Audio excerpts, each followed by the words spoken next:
You said you had something already queued up for us. Well, no, I was just reading a report from 2007 on the impact of on the criminal justice system of confidential informants and what effect they've had on civil rights abuse. Okay. So that's one of my main issues is in transparency and the lack of transparency in that particular element of the criminal justice system and how it leads to civil rights abuses because of promises of leniency and the lack of transparency and there's no follow-up on how reliable an informant is. And there are files kept on them, but they're not public.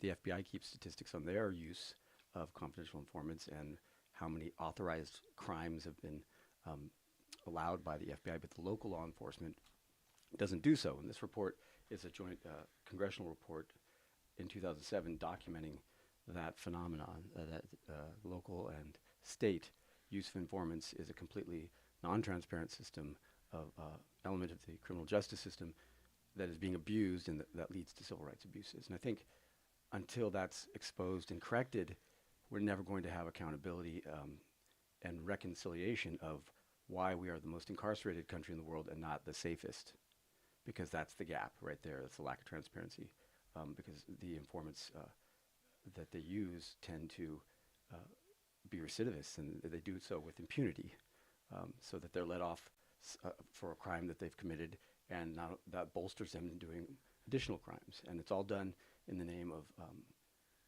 enforcing one category of crimes, which is the controlled substance laws, which not coincidentally are the most lucrative laws for law enforcement to pursue.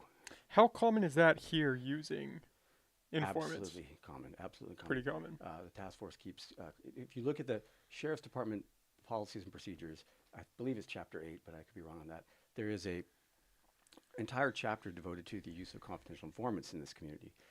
And in that, it says that files will be kept and 1099s will be issued even to these informants. There's supposed to be a moral background check on them, which I doubt happens. And there's supposed to be marking when reliable information was given, when it was not given. And then at the end of the year, there's supposed to be an audit of this system, and I doubt that that's ever happened too. Very similar to the audit of the destruction log for guns that are collected in this community. I highly doubt that any guns have ever been destroyed in this community. When the judge orders a firearm to be disposed of or destroyed at the end of a, say, felon in possession case, is there any follow-up on auditing whether that gun was ever destroyed? Doubtful. There's no such log that I've ever seen in this community, and so I'm guessing that those guns are just ending up in private collections of law enforcement. And most of these informants are criminals. Would that be safe to say? Most of them, yes, are pending charges, and so they're looking for leniency. Some of them are professional informants that aren't being paid in addition, but sometimes a combination. The manual actually says, the chapter in the Sheriff's Department PMP says that they will be paid basically on a contingency basis, meaning however much law enforcement takes, however valuable this case ends up being for us, you'll get a contingency based upon that, which is outrageous, really. Professional informant, meaning that's all that they do is Well, rat on people? Well, that's some people. I don't know the extent of how many can solely rely on that in this community. The federal papers that I've read said that there are several that could easily live off a salary of $200,000 a year. I don't think that's happening here. That's for a high-level DEA agent. But they, at least they're keeping track of that, and they make that information public, other than the identification information of the person, that information is Could you tracked. do me a favor? Sorry to Yeah. interrupt you. Could you Okay. just pull that right in front of Sure. your mouth? Yeah, so what the feds call it is otherwise illegal activity. Otherwise illegal if we hadn't authorized it. That's So what they call that's the category. informants. Yeah, well, no, that's the category of crimes that are committed that are authorized by the FBI in the pursuit of the drug war. It's categorized as otherwise illegal activity. So because it would be otherwise illegal had we not authorized it. So, and I think it said that the FBI had authorized something like 9,000 crimes in 4 years or something like that. And what specifically falls under that category? Well, it can be everything from selling narcotics to participating in murder at the federal level. They had a documented case of an informant that was so valuable to them that they couldn't blow his cover, that they allowed him to participate in setting someone up to be killed. And that actually happened. That's an extreme case, and that's why it was in this report. I think that's one of the things that triggered this report, was that incident, but more locally, that's not the case. More locally, what it is property crimes. And my experience and opinion is that what's happening is the property crimes are going up in this community, and we seem to have no solution in sight because the worst, most egregious offenders, property criminals, thieves, vandals, mostly thieves, are informants, and that they are allowed to continue what they do, steal our stuff in the communities around here, in exchange for information that leads to the prosecution of drug offenders, which they can invoke the forfeiture laws on. The forfeiture laws only apply to drug offenses. You can't take the home or the car or the bank accounts of a child molester, for example, which is unfortunate because it's the same theory. You say, well, the child molester used that car and that house in the commission of a crime. Why can't we forfeit those things then? Because that's the theory with the drug laws, is that you used your house and your car in the commission of a drug crime, we're going to take that now. You're forfeiting it. So that doesn't happen in any other category of crime. Asset forfeiture laws only apply to the controlled substance laws, the sales of controlled substances, and that's unfortunate. They should either be eliminated so that there's no profit incentive for the police at all, because there shouldn't be. They're a government agency. They shouldn't be profiteering. They should be privatizing, profiteering off of doing their job as public servants. Or you universalize the civil forfeiture laws and make them equally applicable to all categories of law. Why is it only extended to drug charges as of now? That's just the way that they were written. I think that was the way the state and the federal government has their federal and state asset forfeiture laws all apply to the war on drugs. That's because I guess that's what gave birth to it, is the war on drugs. Which, by the way, at this point in history, the World Health Organization and the United Nations have both asked for a closure to the war on drugs. I believe they've both officially sanctioned decriminalization of controlled substances as a matter of world health because of the number of HIV, hepatitis C, overdose cases. All three of those categories, when you decriminalize, go down. And then there's the effect that drug transactions on the streets put people in situations where they can become victims very easily. And so you have victimization of addicts and just criminalized situations, criminalized places, as opposed to decriminalizing and putting all of that in a doctor's office. It's something I feel very strongly about, that the district attorney's office should not be a social service agency. If a case goes to the district attorney's office, it should be worthy of putting a human in a cage, which is an extreme remedy if you think about it. You know, you're treating someone like an animal, okay? Someone that can't behave to the point where we as a society have to take a human, put them in a cage, okay? Do you want to do that to addicts? Do you want to do that to low-level offenders? Probably not. It's not worth putting a human in a cage for. But what I see is a lot of cases that go through the district attorney's office don't end up in a jail sentence. They end up being a quasi-supervised social service agency where the court time is wasted in monitoring people's rehabilitation progress. And I don't think that's what we should use the one office that can put people in a cage for. We should be using it to put people in cages that need to be there. Because I'm not a decarceral candidate. I don't believe that we should let everyone out of jail. I think we should maximize our jail space, not build another jail, but keep it full of the right people. So I'm all about, we don't have to put more people in jail, we have to put the right people in jail. And so that's where I differ from Chesa Boudin, for example, from San Francisco, who is more of a decarceral, let people out of jail, deal with it in other ways. Who's Chesa Boudin? He's the San Francisco district attorney that is being recalled right now because they're saying he's soft on crime.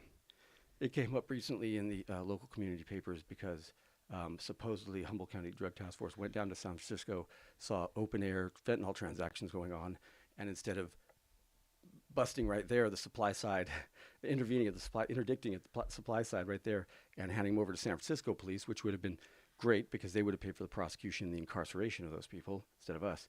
They allowed that transaction to occur. They followed the buyers back to Humboldt County and busted these people past the Humboldt County line. So now we're housing those people. We didn't get the supply side of it, and then they turned around and said, well, it's Chesa Boudin's fault for being weak on crime. Doesn't make any sense. Doesn't check out, right? They could have intervened right then and dealt with the supply side. The whole war on drugs is based on supply side intervention. You're interdicting on the supply side, cutting off the supply, getting higher up the ladder, not on the demand side. And so you don't believe that drug charges warrant going to jail? I don't believe, well, I don't believe addicts should be treated as criminals. That's what I don't believe. So that's these are Across the board, or is that just extended to people that are low-level dealers? well, it's yes, across the board. The board. Where do you draw the line on that? I don't really draw the line. I think that they shouldn't be criminal. I believe in the World Health Organization's position, the United Nations position, and 29 other countries that are following that position now.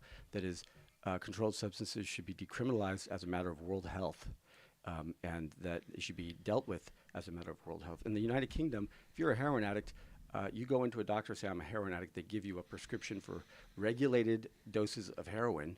And in 10 years' time, 50% of those people have quit on their own accord. 50% success rate over 10 years. Our success rate over 10 years is about 10% in the process of criminalizing. What about drug traffickers? Well, drug traffickers... I understand the line of thinking for the casual user or the low-level heroin addict. I get that. Right. I agree with that. I think for the most part, the war on drugs is pretty much on its last legs. I think it's safe to say that drugs basically won. But we do have a problem with fentanyl, especially up here. That's an issue. How would you attack that? So the fentanyl issue is, to me, is important, but it's just one more poster child for the war on drugs. Fentanyl, people have to remember, has been legal, though regulated, for years. It is handed out in doctors' offices all over the place. I once had a girlfriend that had fentanyl patches. But so is Adderall, right? Right, yeah, exactly. That's just meth. Adderall, and actually methamphetamine hydrochloride, is also legal on the books by the FDA of one company called Maine Pharma, which is licensed to distribute it in its pure raw form for medical purposes. And you have to wonder, well, wait a second, are these illegal drugs or are they just highly regulated drugs? Because that's what they are. They're highly regulated. Fentanyl's been around for years. What's killing people and what the issue is street fentanyl. Because it's laced. Because it's unregulated dosages. For example, just the pure potency of it is killing people, I believe. And so the difference between street fentanyl and doctor's office fentanyl is you have a regulated dosage and you have some appropriate follow-up with this person, as opposed to a judge following up with an addict in court. You have a doctor following up with this person in the medical office and prescribing it to them. And so what the countries are realizing, the World Health Organization realizes, is that overdoses go down, HIV goes down, hepatitis C goes down. You don't see needles around your neighborhood. And the supply side of it is just economics. The supply side just, the price goes down, not many people are going to want to sell it. So what happens with supply, that's if you deal with it on the demand side through a doctor's office. Now, if the supply side interdiction model, if you go after suppliers like the war on drugs does, and you get some suppliers successfully, then supply is reduced, demand stays the same, and what happens to price? Price goes up. Less supply, it's less supply, same demand, right? So the price goes up on the economics model, and therefore there's more incentive to enter the market in supplying it. That's why we never make any progress. So is your solution to just legalize it all? To decriminalize it. Okay, it's very important. I think a policy of confiscation is the most effective, cost-effective, and efficient method of dealing with most possessory crimes. And when I say possessory crimes, I'm saying there's two categories of crimes. If you look at it in this perspective, there's crimes that cause harm. There's crimes where we're regulating the risk of harm. So, for example, a gun or a bullet doesn't harm anyone. It's a tool. It's an object. A person uses that to harm someone. So, if you say a felon in possession, I'm taking your gun, you're regulating a risk of harm. If you arrest someone for hitting someone in the face, that is a harm to someone. Okay, that person needs to be in a cage because they hit someone, or they used a gun on someone, or they attempted to use a gun. If I catch someone who's a felon in possession, hypothetically, because I'm not a law enforcement officer, then I would look to why are they a felon in the first place. If they're a felon because they were a pot dealer way back in the 80s, or they're a felon because they were a heroin dealer, there's no evidence they ever hurt anyone, and so it would be more efficient from a purely fiscal standpoint to simply confiscate that drug or confiscate that fentanyl or confiscate anything that is contraband, take it off the streets, accomplishes the purpose of removing it from being used. Now, the question is, do you want to put someone who has $200 worth of fentanyl in their pocket and is evidence of there's evidence he's selling it or she's selling it, or a gun that's worth $500? Do you want to then spend as a society $100,000, $106,000 according to the state of California, to put that person in a cage for a year over a $500 gun or $200 worth of fentanyl? Do you want to spend that kind of money, or do you want to reserve that space for a bigger sentence for someone who actually harmed someone? But wouldn't federal legalization, wouldn't that help with regulating dose, quantity? Yeah, sure. And any kind of I legalization. mean, wouldn't decriminalization just miss all that? And you're still going to have that black market, and you're still going to have... Well, decriminalization is, I mean, there's decriminalization, there's legalization. Legalization is, it's sort of semantic because, like I said, fentanyl is already legal in the sense of it's just highly regulated legal. Yeah, but it's not legal in the sense that I could just walk to CVS and buy some. Right. No, that's street fentanyl. You're talking about buying it on the street corner or somewhere. That I don't think we should legalize that. I'm not saying we should legalize that. It defeats the purpose of putting it in a doctor's office. It needs to be regulated by a medical professional.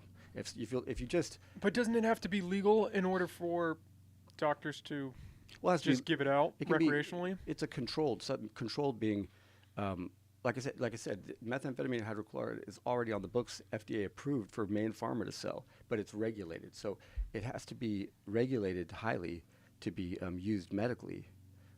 In the case of OxyContin, which was a crisis, and I think that was some industry inside scandal there, I think that it needs to be regulated. I think you take it off the streets. People don't want to see drug deals on the streets, and fentanyl is a dangerous drug. If it gets attached to anything, it gets spilled on something.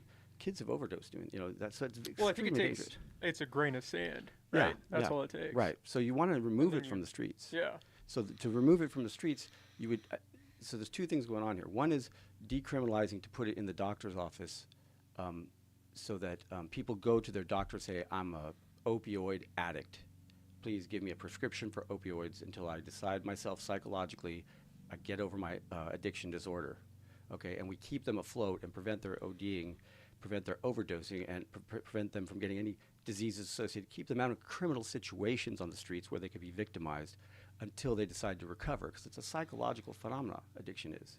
There's no cure for addiction. It's a disorder.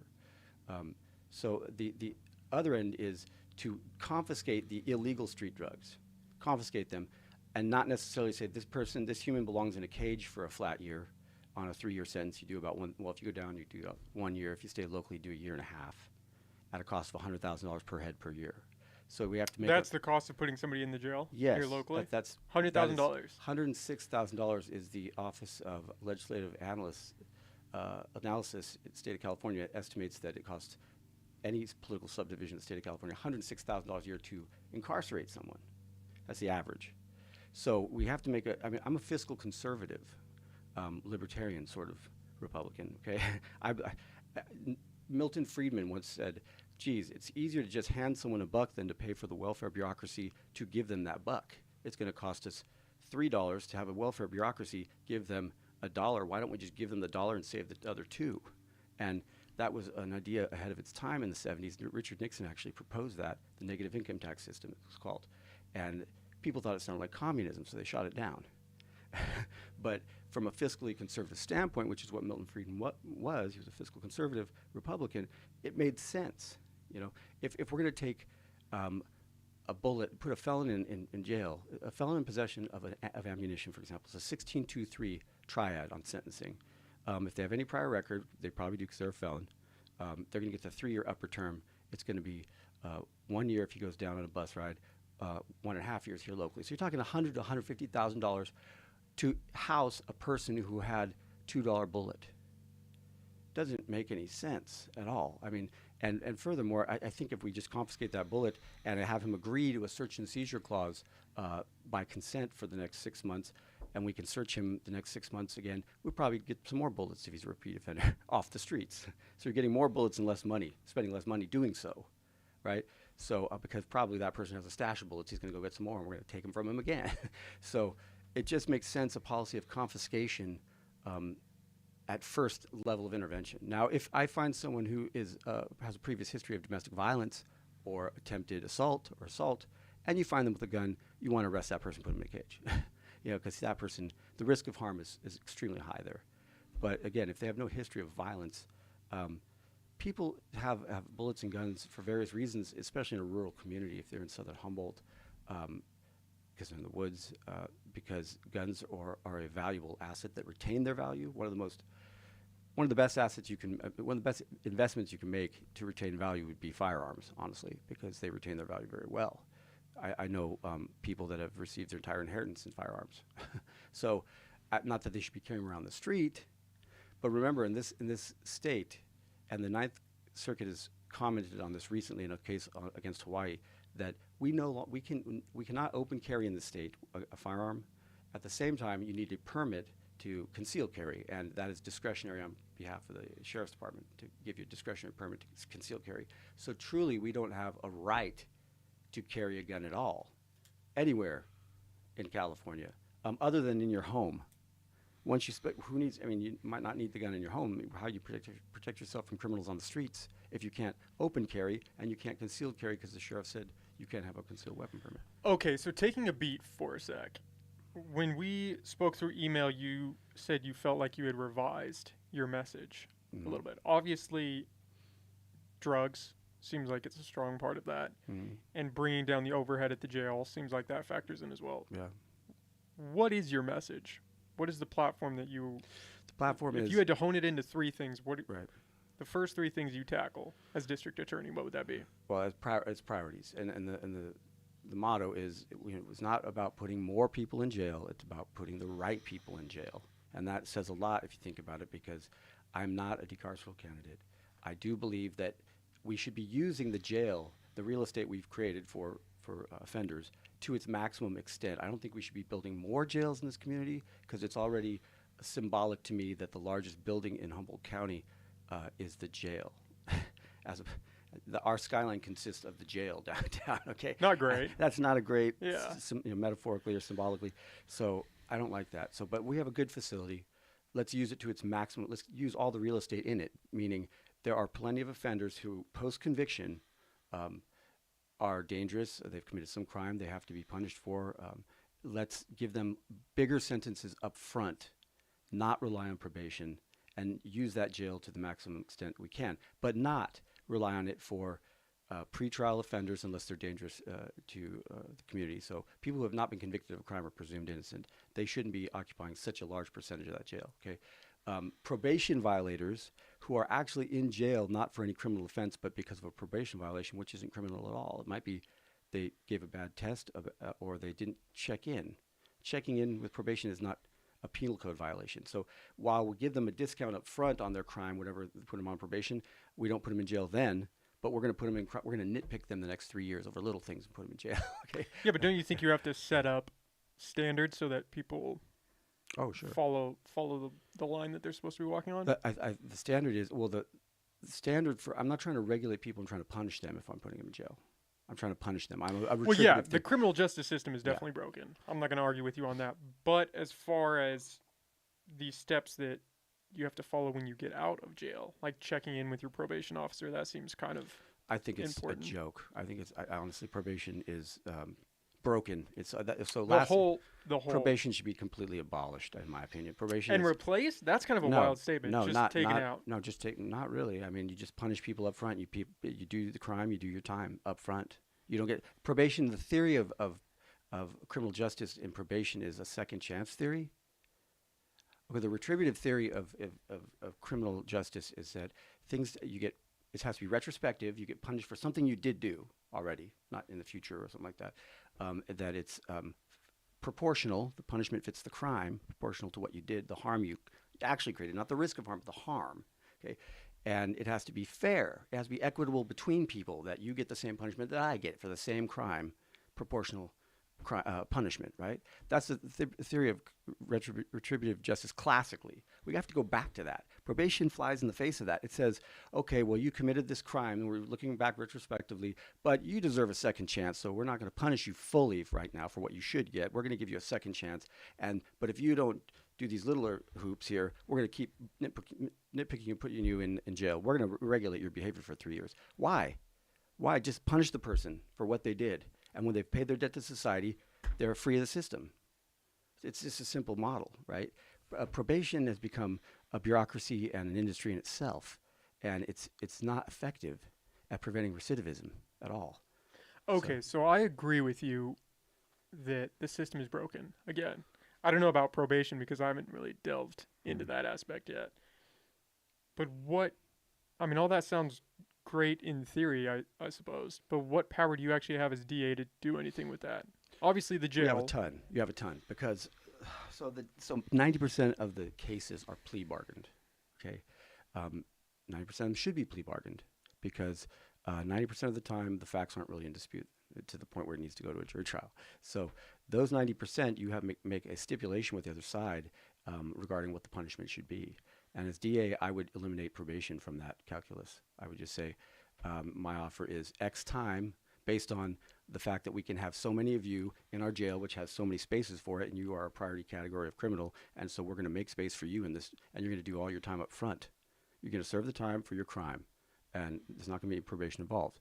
So in the end, they're going to have to look at doing all of that time up front, and we won't need probation. Because in probation, by definition, probation is a discount on sentencing, right? You're telling someone, you really deserve the triad 1623, but we're going to give you a second chance. Why? It just doesn't make any sense to me. Punish people for what they did, and then let them go back to their lives. So what about, because my understanding of probation as well is that if you commit a lower level crime, a misdemeanor, you can go straight to probation and you don't have to do jail time. That's unregulated probation. They are on probation sometimes with search and seizure. Any condition of probation has to have a nexus to the crime. So if I have a client that commits a low-level drug offense misdemeanor and they're put on probation, summary probation, for example, and the standard terms of probation come back with an alcohol restriction, I can have that stricken because there's no nexus to the crime. Okay, so but most of them for drug crimes, gun crimes, ammo, stuff like that, they have search and seizure provisions for that type of thing. So, which is good, but you can still have search and seizure. I think that should be attached to a policy of confiscation where we just take people's stuff off the streets, take the contraband off the streets, and make them sign a voluntary search and seizure for 6 months or whatever length, and let them go on with their lives rather than putting people in jail or prison for voluntary a year. search and seizure meaning for 6 months you could just go search their house 6 months at any point in time. Yeah, that's how it operates without now. warning. That's how it operates now, and that's. But that's under probation now. That's under probation now. If you're put on probation, there's a search and seizure term. So you would just keep that included in whatever you draft up, but eliminate probation. Eliminate the probation bureaucracy because it doesn't make any sense. I would make the people do their time up front. So for low-level drug, and we'd have to decide. Now, I'm proposing that we decide what the sentences are based on the availability in the jail. Like I said, we're not going to have an empty jail. We're going to have a full jail of these people that we decide to put in cages, humans in cages, right? So if we decide after some analysis that is a 90-day sentence for a low-level drug offender or a 180-day sentence for a low-level drug offender, okay, they're going to, whatever crime, if it's worth going through the DA's office, they're going to do some time. They're going to know that. There's not going to be any probation second chance. If we successfully achieve a conviction and a prosecution, they will do jail time, period.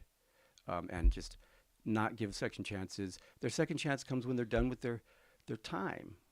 When they're done with their time, they're supposed to be, they've paid their debt to society. They're, go on with their normal lives at that point, not have to be regulated. The other stupid thing about probation is that you're telling people, for example, okay, you're a bad guy. We're going to give you a second chance, even though you're a bad guy, but we're going to put you on probation, but you can't leave this county now for 3 years. Why do we have this policy that keeps bad guys in the county for 3 years to regulate? If they want to leave, let them leave. In fact, I'm a big believer now in exile, in straight banishment of people. As a form of punishment. As a form of punishment, as a form That's pretty crazy, isn't it? Not really. But then doesn't that just send them off to another county to commit a crime? Not necessarily. I mean, I think that the effect would be, hey, gee, I can't go back to Humble. How many counties am I going to get booted from before I learn my lesson? And the other thing is that CDC is already giving us an inordinate amount of parolees in this county, and I think this county naturally attracts a lot of offenders and criminal mindsets because of its remoteness within the state of California and the sparse population. You're talking 130-something thousand people over a vast geographic area, and it's just a magnet. Is that legal, though? Can you absolutely expel somebody constitutional? Yes, you can do that, even if they own property here. By consent, yes, of course you can. By consent, That's the thing. You catch them with let's say we have a policy where we're going to confiscate people with guns unless they have a violent history. We're going to arrest them and prosecute them. But they're a felon in possession for some non-violent reason. That's why they're a felon. You take their gun, and they say we have a policy that says, well, 3 confiscations, they're a repeat offender. We're just going to ask them to step out of the county for 3 years because that would be the maximum sentence on a felon in possession case, right? So we catch them with that gun the 3rd time and say, hey, look, we can prosecute you now. In fact, we could probably prosecute you for all 3 of the last cases, okay? And that's it'd be 3 years plus 1/3 the midterm of the other 2, which 1/3 of 2 is 8 months. So you get these strange, 1 year 8 month or 2 years 4 month sentences, right? So after good time calculations, it'd be 2 years 4 months. You could do the maximum amount in jail. You could do with good time, you'd be doing 2 years 4 months, or you can step out of county for the full term, as if you didn't have good time, which is double that. So 5 years, 8 months, whatever it is, whatever it turns out to be. So you would give them the ultimatum. I would give them the maximum sentence to step out of the county rather than do half that time in jail. And the agreement would be that they leave the county for that period of time. And this is for recidivists, mind you. This isn't just everybody gets busted and they're asked to leave the county. This is for what to do about recidivism. People, especially with property criminals. You catch someone committing a petty theft against a store owner, against Winco, Walmart, Target. These businesses are shutting down because people are stealing so many products. It's sad. I don't want Target to shut down. I don't want Walmart's. Their risk management, their loss prevention departments are getting hammered.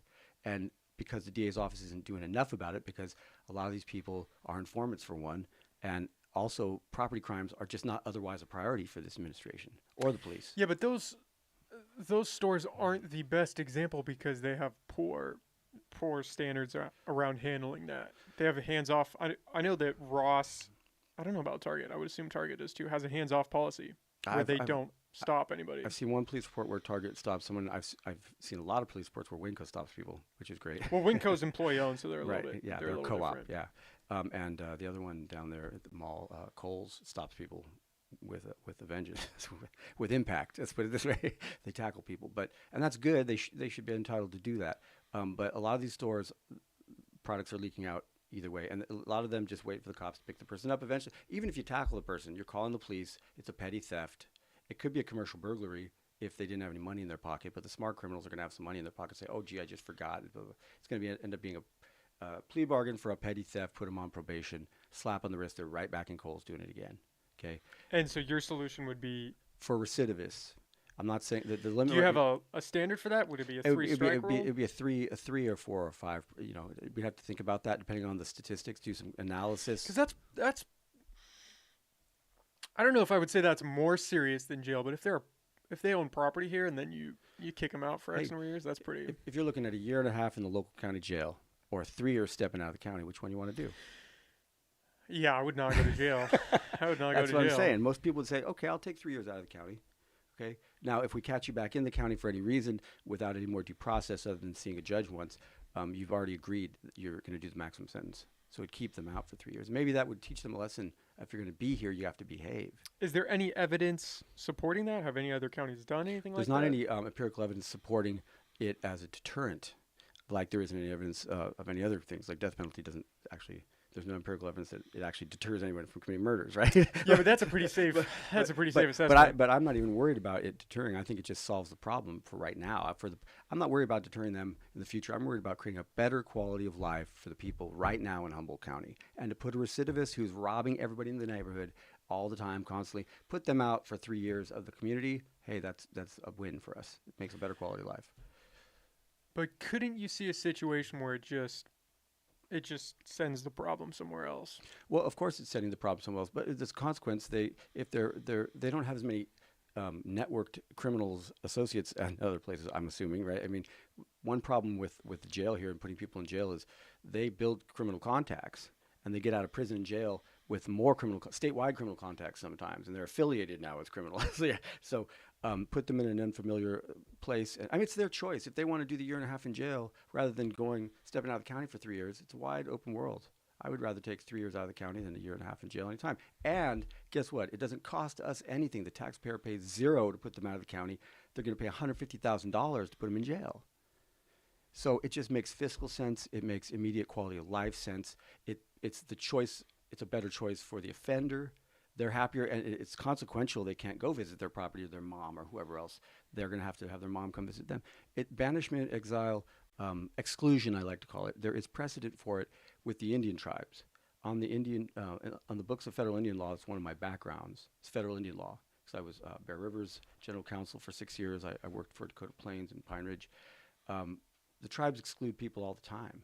Pine Ridge is a big area. It's a large geographic area out there. And they will exclude non-members if they are causing a problem on the reservation. They simply exclude them. It's a very summary proceeding. They see a judge, they're identified, and they are excluded. But that would be non-members. That's non-members. Do they do that for any? Not for members. Well, it's questionable right now. I had a case like that recently on habeas corpus to the federal court, and there's some case law that says at the Ninth Circuit that you can't exclude a member if you're from their own reservation if it's affecting a substantial right, like if they have a house there or something like that. And it's a little bit gray right now, but there's case law supporting that. I'm a believer in that tribes should not and cannot legally exclude their own members from their own reservation. Okay. But then would you be okay with excluding, Sure. if somebody's born and raised in Humboldt County, would you be okay with kicking them out of Humboldt County? Absolutely. What would be the difference? Because it's not citizenship in Humboldt County, this is venue. I mean, you're a citizen of the United States. Yeah, but kicking them out of tribal land is basically the same as kicking them out of a county. Being a member in a tribe is akin to being a citizen of a country.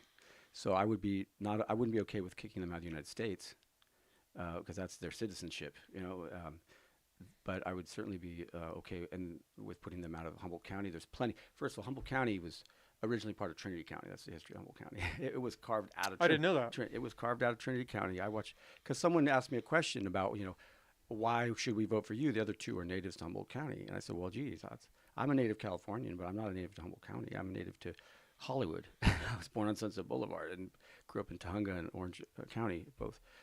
And so I looked at the history. I was like, well, what these distinctions we make in identity are sometimes just splitting hairs, and sometimes they're significant. But started looking back at how many counties were there originally in California? There were only like 18 proposed, and then 28 when the state became a state, when it achieved statehood, and then it grew from there of them carving other counties out of the existing 28 counties, and so Humboldt came out of Trinity, as well as some of Delaware County. Were originally all Trinity County.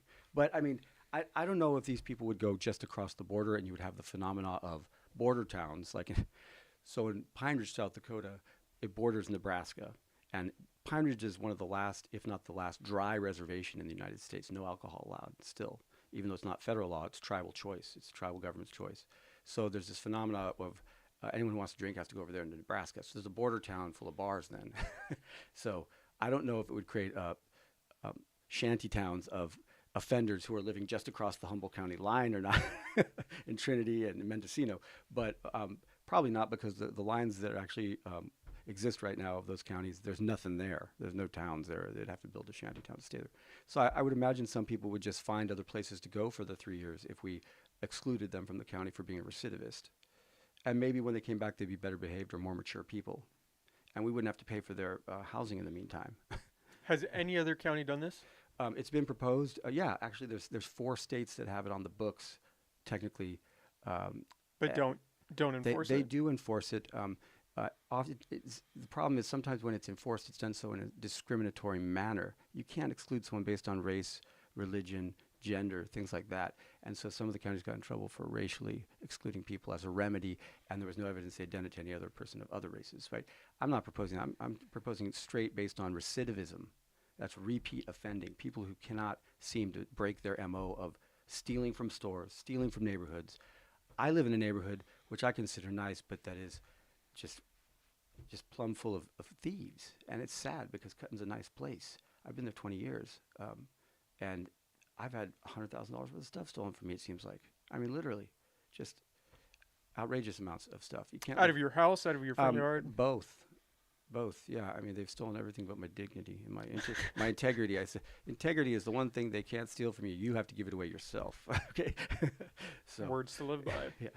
So everything else, I've had a couple cars stolen and recovered though, but they were damaged, and just anything valuable that has been left out in the front. I mean, I grew up in a neighborhood where we lived that you could leave your doors unlocked. Yeah, but those days are gone. Probably. I think it's pretty safe to say that those days are not coming back. Yeah, probably. You're right, because there's just more people in the world. When I was born in 1970, I think I calculated there were 5 people in my nuclear family at that point, and we are now 15 or 16 of the people still living. So we've tripled our own family. You imagine, you multiply that towards all the families out there. It's a lot. There's a lot more people on the planet. So I didn't even think about the racial component.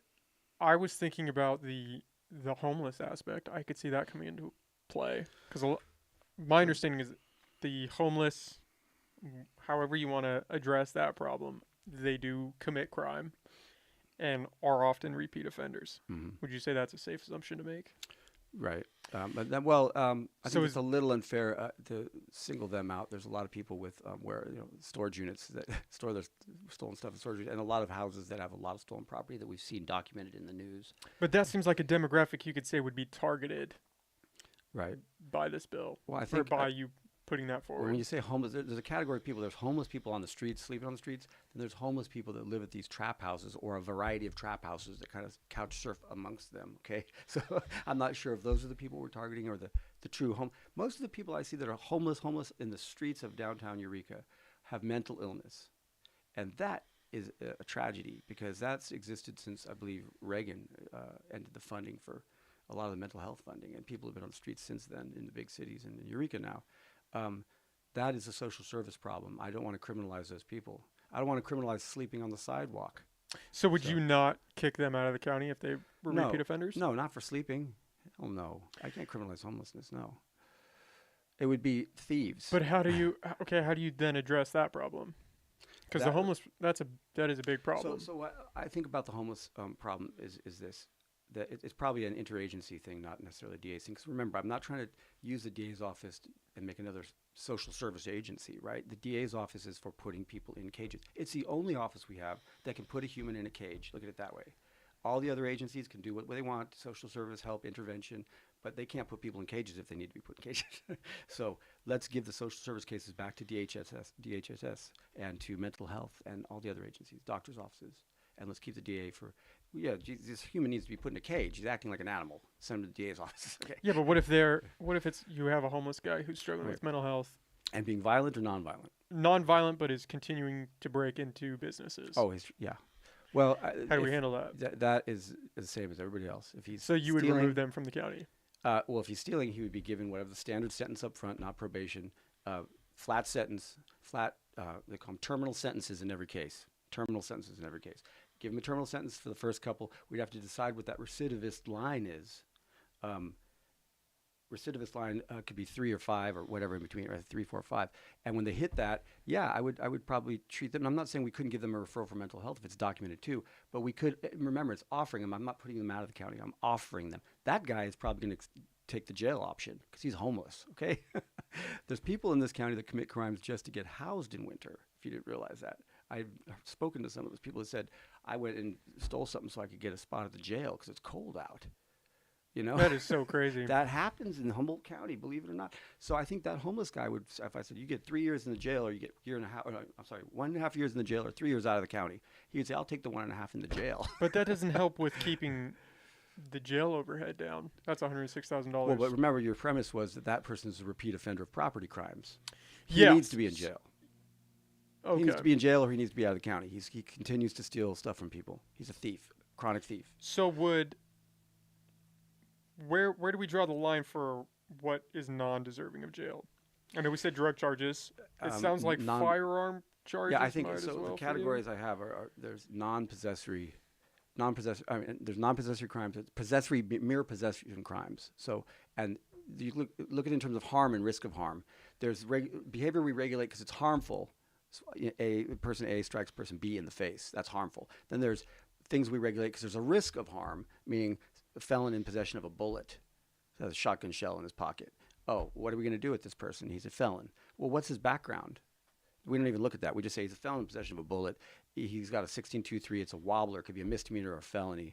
But if it's a wobbler, he's going to get 6 months local. If you give him the felony, it's going to be 1623 choice. What is a wobbler? A wobbler is something that could be a felony or a misdemeanor at the prosecutor's discretion, which I think is outrageous and should be done away with too. But that's they call it a wobbler. They call it a wobbler, and then a wobblet is a infraction to misdemeanor. It could go either way there, at the discretion of the DA.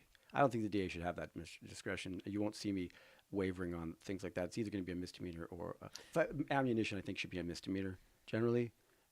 Ammunition without a firearm. Yeah, ammunition with no firearm, and a person with a history who's a felon, or now it's not just felons in possession. There's 23 categories of restricted people in the state of California that cannot have guns or ammo, and everyone always just says felon in possession, but there's 22 other categories of people that can't have. People that are mentally some certified mentally disabled, for example. I want to continue about guns. Yeah, I do want to get your take on that. So the guns. But going back to the original thing, where do you draw that line? So Where do you draw the line? Drugs, misdemeanor drug charges. It sounds like are passed. It sounds like some firearms and ammunition. Yeah. Or you would do firearms as well. If their history is nonviolent. Nonviolent. Okay. You confiscate it and you give them, you let them just be. But if they build up, if they're a recidivist, then you might consider prosecution or exclusion because they can't keep repeatedly violating the law. So all nonviolent crimes, you would try to keep them out of the jail initially? Absolutely. Because and this is the reason, because unless we want to build a whole new facility, spend a lot more capital down on a new facility. So let's say we're dealing with existing facility. I want to keep that full, but of the right people. I want to keep that full. I want to give violent criminals, people who commit domestic violence, for example, I want to give them longer sentences. But what about property crime? Where does that Property crimes, I would definitely want to give them longer sentences. Isn't that a nonviolent crime? It's not nonviolent. We're dealing with harm versus risk of harm. They've harmed someone. They've stolen their property. Oh, that's so harm. That falls into harm. That's definitely harm. If you steal my car, that's harm to me. If you steal my kid's Power Wheel battery out of the Power Wheel, that was happening in my neighborhood a while back, chronically. That's harm to me. They were stealing batteries? Batteries out of Power Wheels to go turn them in for $10 a piece, and every kid's Power Wheel in the neighborhood had no battery. It was ridiculous. And so, yeah, that's harm to me. That's harm to my kid. So, you need to be in jail after, I would say property crimes, there's no, that person needs to be in jail. And property crime is black and white for you. Absolutely black and white. That's what's been neglected. And that is also the category overlaid with the informant reward system, because those are the category of people that are being let off for information on drug cases so that the police can make a profit on forfeitures. The forfeitures, if you look at the Attorney General report on forfeitures, asset forfeitures for last year, they said that they seized $1.5 million worth of assets. They were only allowed to keep, it said dispersed was $380,000. So roughly $3 out of $4 that they took was illegally taken from people. It had to be returned. It was not distributed back locally. So, I mean, they're wrongfully taking people's stuff. The incentive is there for them to choose to prioritize cases in which they can make money. And it also allows them the ability to self-fund their task forces. This is a problem nationwide, by the way, without any oversight from the taxpayers or from the local government, because they're doing it off of forfeiture laws. Now, the DA only gets a 10% cut of those forfeitures. The local law enforcement gets 64%, something like 62 to 64% of that take. 1% goes to the District Attorneys Association of California, and the rest goes to the General Fund of California from the DOJ. So the assets are put in a fund of the Attorney Generals and then redistributed after the conviction if they achieve a conviction. Okay, and then the civil forfeiture law is a separate proceeding, but if it's over $40,000, they don't need a conviction. If it's under $40,000, they need a criminal conviction to keep any of it. So it's a gray area of law that's over. I didn't know that the DA's office got any money from that. Oh, they're the ones prosecuting the DA's office is not responsible for the petitions for forfeiture that people have to file a claim of objection. So they do a drug raid. They take all your money, your house, your car, whatever they're going to take, and then they give you a notice of forfeiture. And then the person has to do a claim opposing forfeiture and fight that out civilly. It runs parallel to the criminal case. So, but this is a problem nationwide. There's been a lot of legislation lately. In fact, in California, they raised the limit from 25 to 40,000, where they need a conviction to keep your stuff. Because it just creates the wrong incentive for law enforcement. They're supposed to be ensuring domestic tranquility. If you want to put it in preambulatory terms from the Constitution, there's only 6 purposes of our government. Okay, form a more perfect union, establish justice, ensure domestic tranquility, provide for common defense, promote general welfare, and secure the blessings of liberty. Okay, and that's the one being neglected, I think, securing the blessings of liberty in a lot of cases. Civil rights violations. Unchecked police power, and informants that are being used as if this was Russia in the 80s, a KGB where neighbors are turning against neighbors, and it's all not transparent that these people are committing crimes, getting left off their crimes to commit more crimes, and they're busting other people because there's a profit incentive of the police. You have to take profit incentives away from government, especially the police.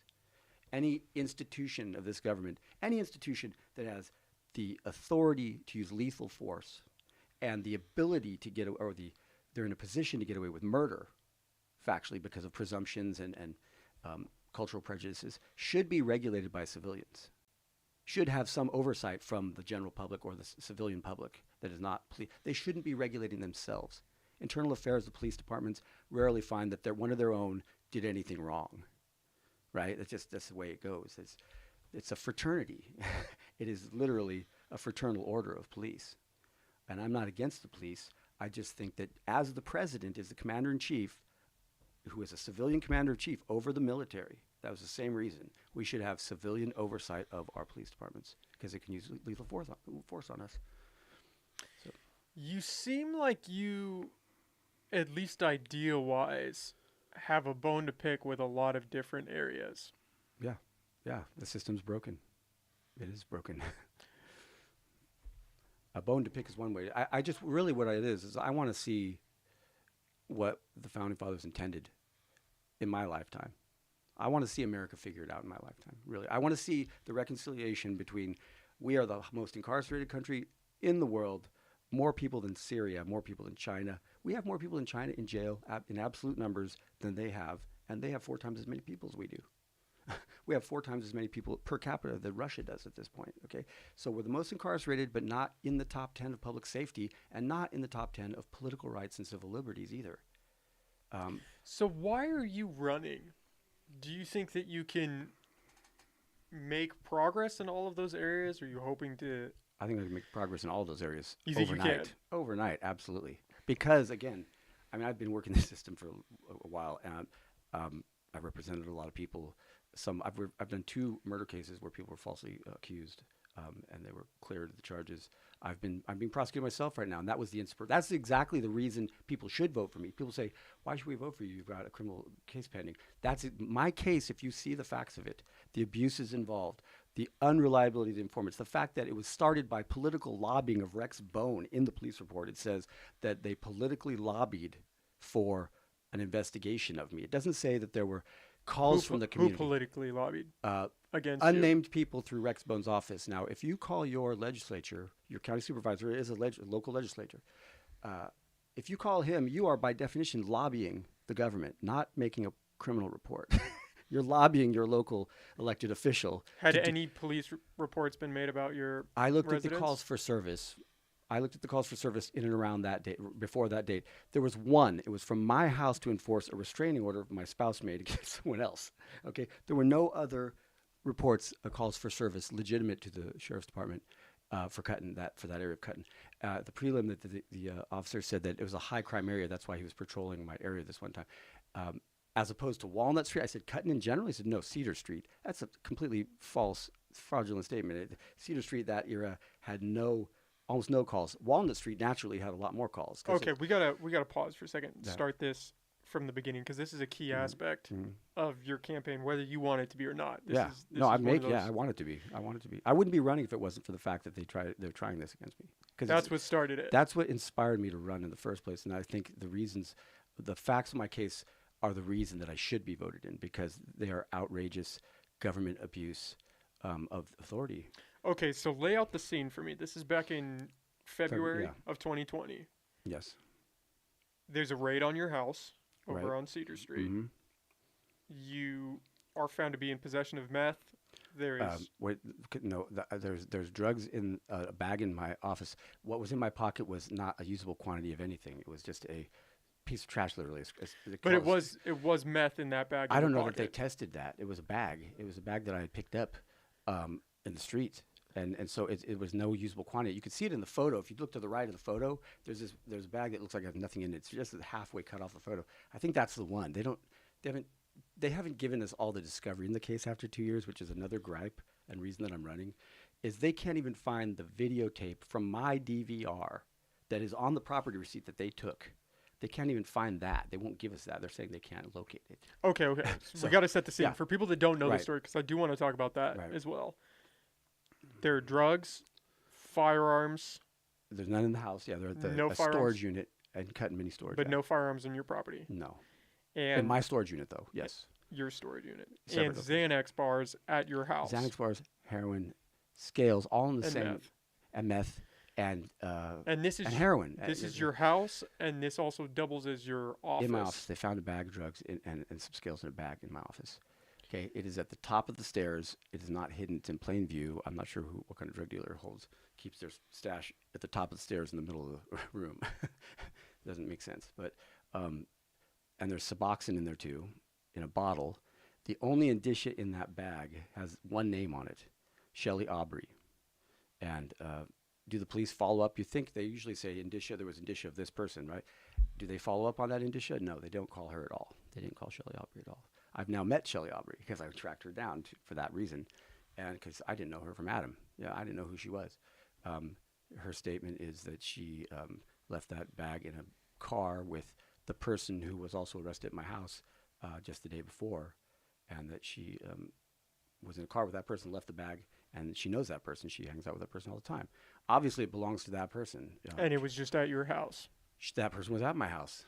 That person gave me $1,000 retainer because she said she needed my advice on the case. And so you and your partner, Sarah Carroll, were charged felony charges. Yeah. Selling drugs, maintaining a drug house, and selling prescription drugs. Right. Yeah, sales case. They think I'm a heroin dealer, which is outrageous because they claim to have 10 informants over the course of the year in my house, none of which ever said I was a heroin dealer, none of which ever saw any heroin sales in my house. None of them claimed that I was a heroin dealer. So how did they suddenly... They came in on the theory that I was a firearms dealer. They told me when they came in, you're under... this is a warrant for firearms sales and conspiracy to commit firearms sales with 2 other locations. There were 4 locations in this warrant. Same warrant, 4 locations. All 4 yours? Or Or was just your my house and house, storage my storage property? unit, a client's house, and the client's client of mine's father's house in Ridgewood, which I've never been to. I've never stepped foot in that house. Okay, that was the house that the paper had the picture. Most of the guns were from their house. The illegal assault weapon, the half-pound of heroin was found over there. I've never been to that house. I'm not saying that my client wasn't a drug dealer. I represent many criminals or alleged criminals in the county. Okay, he wasn't even present at the house, but I've never been to that house, ever stepped foot in it. Okay, I don't know what's in his dad's safe. Half-pound of heroin. Now, before we go forward there, I want you to look at the resolution so far. 6 people arrested that day under that warrant. 2 of them who were already felons, either on federal probation, one was a strike felon on state probation, weren't even charged, even though they were found in possession of something. Okay, 2 of them were given misdemeanors. The one that that planted the bag of drugs in my office, and the other one is the one in Ridgewood, which had a half-pound of heroin and 30 firearms, including assault weapons and stolen firearms. Those 2 people got misdemeanors with no prelim. They were offered misdemeanors without having to go through a prelim. So you have 2 non-prosecutions, 2 misdemeanors. That leaves Sarah and myself. We have not been made an offer in 2 years, and we're still looking at 7 felonies. Even though the other people had more culpability, more drugs, illegal weapons. I mean, actually, there was a half-pound of heroin and a handgun found in the same safe at the house in Ridgewood. He was given a misdemeanor without a prelim. Why are we still pending felony charges with no? They haven't even made us a felony offer, let alone a misdemeanor offer. They haven't made us any offers to settle. It's a political prosecution. My friend Brian Macbeth, who was one of the ones arrested, he was simply leaving my house. He didn't ever bring drugs in my house. He had them in his car. And he was on federal felonies probation. They didn't prosecute him at all, and he had a half ounce of methamphetamine in his car. So, but that never came into my house. He was simply picking up. Was Brian the one? Was he the felon that you previously represented? I don't know. I never represented Brian. No. What? He left. Haberman? Kevin Haberman is He known was my felon. client. Was Yes. arrested at your house. No, he wasn't at my house. At your house. No, he was never found that day. He was not at my house or his father's house. But he alleged that he was storing guns. At your place. He didn't. An informant did. Allege that. An unnamed informant alleged that he sometimes actually, if you look at the affidavit, it's third-hand information. It's Tomlin saying that Couch said that an informant said.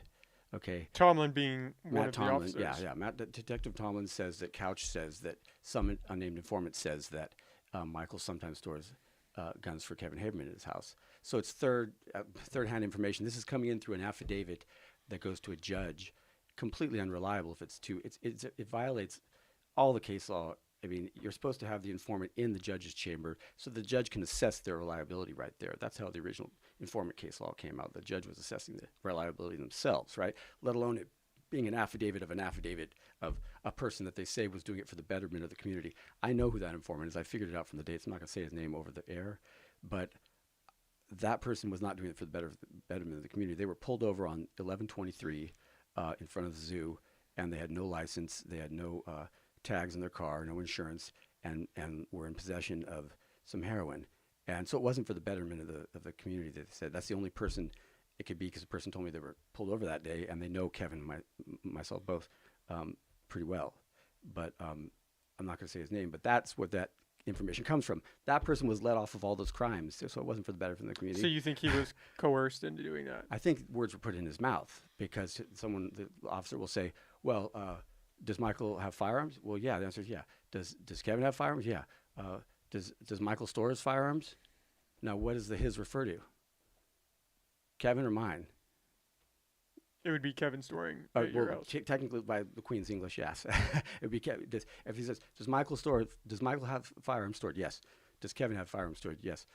Does Michael sometimes store his firearms? Does that? Well, actually, it would be my. Because it's ambiguous. The question asks if I store my firearms, okay, and it's taken as in the affidavit, Michael stores Kevin's firearms.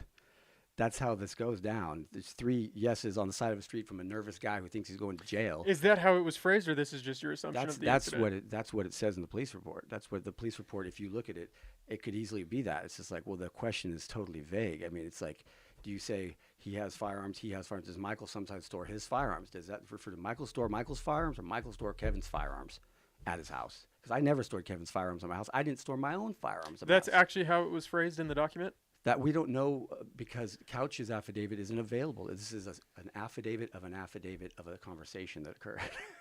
But that's, as far as I could tell, it could have, it probably was. So were the firearms at the storage unit yours? The firearms at the storage unit were mine that I was all storing. Registered? Yeah, well, they were registered. I was actually trying to keep another client, unrelated, in compliance, because he couldn't have them. The heirloom firearms that he's trying to pass on from his dad to his grandson. His dad's 90. His dad's dead now, but his passed away. But he was 90 years old. Question of competence. Couldn't even get an affidavit to transfer him because question of competence, right? So they were basically waiting for an executor to pass them on when he passed away to his son. They're heirloom firearms, about 10 of them. I had 3 firearms of my own.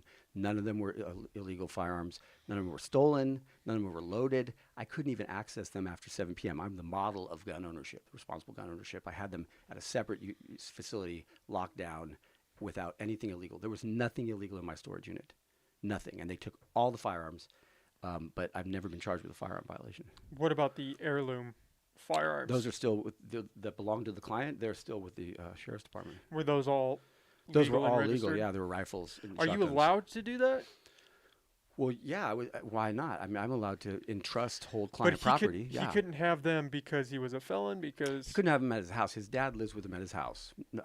He can't have them because of he has a pot conviction way back in the day, I believe. So felony conviction. Yeah, it's a felony conviction for marijuana, which he hasn't restored his rights. And that was the only thing. There might have been a restraining order involved.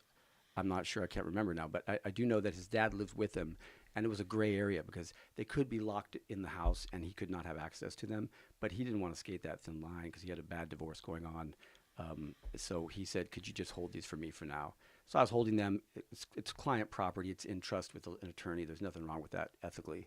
Yeah, but if it's client property that the client's not legally allowed to own, well, is that a gray area? It's client's dad's property, but I'm doing it to make the client in a more defensible position in case there's a question of why he has firearms at his house. So the dad wasn't even competent to create that relationship with you. So it's the client is the property owner. The firearms belong to his father. He has the care of his father because no one else does. because he's 90. And so we thought it was the most prophylactic, best preventive measure for him getting in trouble or having a question why there's firearms at his property. So it was in all good intentions, the road to hell. Yeah, yeah, but I could see how that would get ethically ambiguous, because my understanding is that if you're charged with a felony, you can no longer own a firearm. If you're or have access if you've to a been firearm. convicted, if you've been convicted of a felony, yes. Which he was. Of a pot felony way back when, yeah. So that's true, but but that one in that particular case, the law has changed, and unlike Prop 47 on the drugs being reduced to misdemeanor, marijuana. If you have a felony marijuana conviction from the past, you can get your firearm restored. It's a little gray on the implementation of that, whether you need a petition to do so or whether it just automatically happens. But the legislative intent on the marijuana decriminalization, I believe it was Prop 64 or something like that, that intended to restore people's civil rights to the fullest extent. They made a point in the legislative journals about that. And so they're not going after you for any firearms charge? Because I read an article that said yeah, and then another one that said they weren't. No, we were never, in the original complaint, we were never charged with any firearms because there weren't any firearms violations. All my guns were locked away separate, and none were stolen or assault weapons. There was no firearms at my house whatsoever. I think they were hoping, they told me that they came in that day because they were hoping that there was a firearm there. They heard there was a firearm. I had a pellet gun replica of a Sig Sauer firearm. It's a pellet gun. Anyone with any firearms training could look at the barrel and tell you that's a pellet gun. It's not a real firearm. Okay, so they have bad informants. Sometimes gave bad information. They were hoping to find any amount of drugs with any firearm, and that becomes a felony automatically. And it's very hard to defend. That combination. Yeah, that combination is automatic felony, no matter what the quantity, regardless of intent to sell. It's just bam, it's a felony. They had been watching your house for a few months though prior. Oh yeah. So let me give you the background on that. So first of all, you have DA investigators looking at my house, which I find really offensive because DA investigators should be preparing for trial for attorneys. They should be post-arrest preparation for trial. Okay, back up one step further. This had all been started off by somebody calling, I'm guessing Rex Bone, saying there's a lot of activity at your house. Yeah. A lot of people coming and going, not staying very long. Mm. I read some quote that was 25 cars a day. Yeah, well, you remember they had 10 informants coming at me, too. So did that? So I asked them, did you exclude the 10 informants? This is what starts that. That's supposedly, yeah, that's what officially they say. And so somebody called Rex, and Rex notified the DA's office, the police? Rex went to Matt Tomlin, and Matt Tomlin started an investigation. It was a lobbying effort for an investigation. And Matt Tomlin works for Drug Task Force, Sheriff's Department. And him and Bernstein and a couple of people watched my house. They sent people to my house to attempt to buy firearms. Abishan did that. He let Trevor Gibney out of jail on a PRCS hold, which they never do. Another discount of a criminal who couldn't possibly have passed moral background check as an informant because he's a puppy killer. He has a animal cruelty conviction, and he has a car burglary conviction. These are convictions, so I'm no risk of defamation here. He's a car burglar and a attempted puppy killer. Threw a puppy off a bridge, and it was rescued. It was in the paper a long time ago. That's pretty dark, though. That's pretty dark. So how does he pass a moral background check to be an informant, a reliable informant? They let him out of jail on a PRCS hold. Abishan does this, who works for the DA, comes to my house, tries to buy a firearm from me on the theory that he's a known felon, supposedly, to me. I didn't know he was a felon until afterwards. But and that if I sell him a firearm, then that's a violation of law, selling a firearm to a felon, right? So did you do that? No. He asked me if I had any firearms for sale. I said, I don't have any firearms for sale. He goes, well, do you have firearms? I said, yeah, I store my firearms. I'm storing them from somebody else too. And well, I really need one. Could you help me find one? And I was like, that's not what I do. But I said, I'll call the person and see if she can help you. And I called someone. He was just a stranger at this point? No, he had been introduced to me as needing legal advice on something, and his minor legal advice didn't even seem like it was much of anything, but it was like a pending case or something like that. Most of these people get into my door because they say they want legal advice. Yeah, it's kind of hard because this is your house and also your office. So setting that line as someone trying to interpret the story right now. Yeah, absolutely. And that if I'm guilty of anything it's of having a home office, a home law office. That's what I'm guilty of. Because that is probably not an ethical mistake. It's just a practicality mistake, I think. It's just, and I never intended to be a full-time practicing law anyway. It's just part-time practicing because I was raising my son. He's at the age where I want to spend a lot of time with him. And but back to this, their approach Try to buy approach- firearms. the Did they approach- approach and try to buy drugs at No. any point? No, drugs. No. Just Oh, firearms. the Tomlin said at the prelim that he did has someone come into my house during the course of the year or something and attempt to buy heroin, and that it was not successful. That I was present, but no heroin was sold. So where's that discovery? I want that discovery in that tape. He said it was a wired informant. I want the wired tape showing that I specifically said I don't sell heroin. I'm not a heroin dealer. How long were they watching your house for? They claim the original newspaper said a year, but the police report only supports back to like November before the February. Now November of 2019. Yes. Now here's the weirdest thing. One of the weirdest things is my booking number. If you look at February 4th, 2020, is a 2019 booking number. That number is generated by the booking system when someone is arrested. They reserved sometime in 2019, and presumably December after the 9th, when Tomlin had this conversation with Rex Bone, they reserved a booking number for me and my spouse and Mr. Haberman. They basically prejudged our arrest. And when we left LA for Christmas and were conveniently, inconveniently unavailable to them for a raid, they had already generated those numbers. So they had to bust me to fulfill those ghost numbers. Wait, so they did that back in November? Back in December 9th is when he had the conversation with Rex Bone. December 9th. So sometime in 2019, my point is, they prejudged us and created booking numbers reserved for us, because there's no one else in 2020 in the booking sheets that has a 2019 booking number. Okay, so walk me through booking numbers, because I don't understand The that. booking number is generated automatically by the jail system. It's not a police investigative number. The police investigation number is probably a 2019 number. Booking at time of warrant, at time of Booking. intake, at time of of booking. You are arrested. They presume they have probable cause to arrest you, and you're in the jail, and you're being booked. You're given a computer-assigned booking number. It's sequential. I have a 2019 booking number in February of 2020. I don't think they thought I would look at that, but that exists in the official documents. They prejudged. They were preordained, pre-manufactured to arrest. It was reserved for me. Let's put it that way. They were going to arrest me no matter who said what at the property, because they had this informant plant those drugs there. And she walked away and said they weren't hers. The warrant was 7 days old. Okay. The warrant that they used for the raid in February. in February was 7 days old. If I was such a danger, imminent threat to society that they told the judge, why didn't they come in immediately? They waited 7 days. They came in 3 minutes after that person that planted the drugs walked into my house. 3 minutes. After 7 days of no action on a warrant. They watched me pick up my son alone that day at 2 p.m. I wasn't hard to find. I was alone. I picked up my son. The normal protocol is to catch someone when they leave the house, pull them over, search them in their car. That way you isolate them from destroying any evidence back at the house, right? And you take them back to their own raid, and then you search the house, right? They didn't do that. They had the opportunity to. They followed me to Washington School and back, didn't bust me. They had the warrant in hand, and then they decided to come at 6:30 at night when that person came with my spouse. She had requested a ride from my spouse to come talk to me and gather up some documents that she just hired me 2 days before.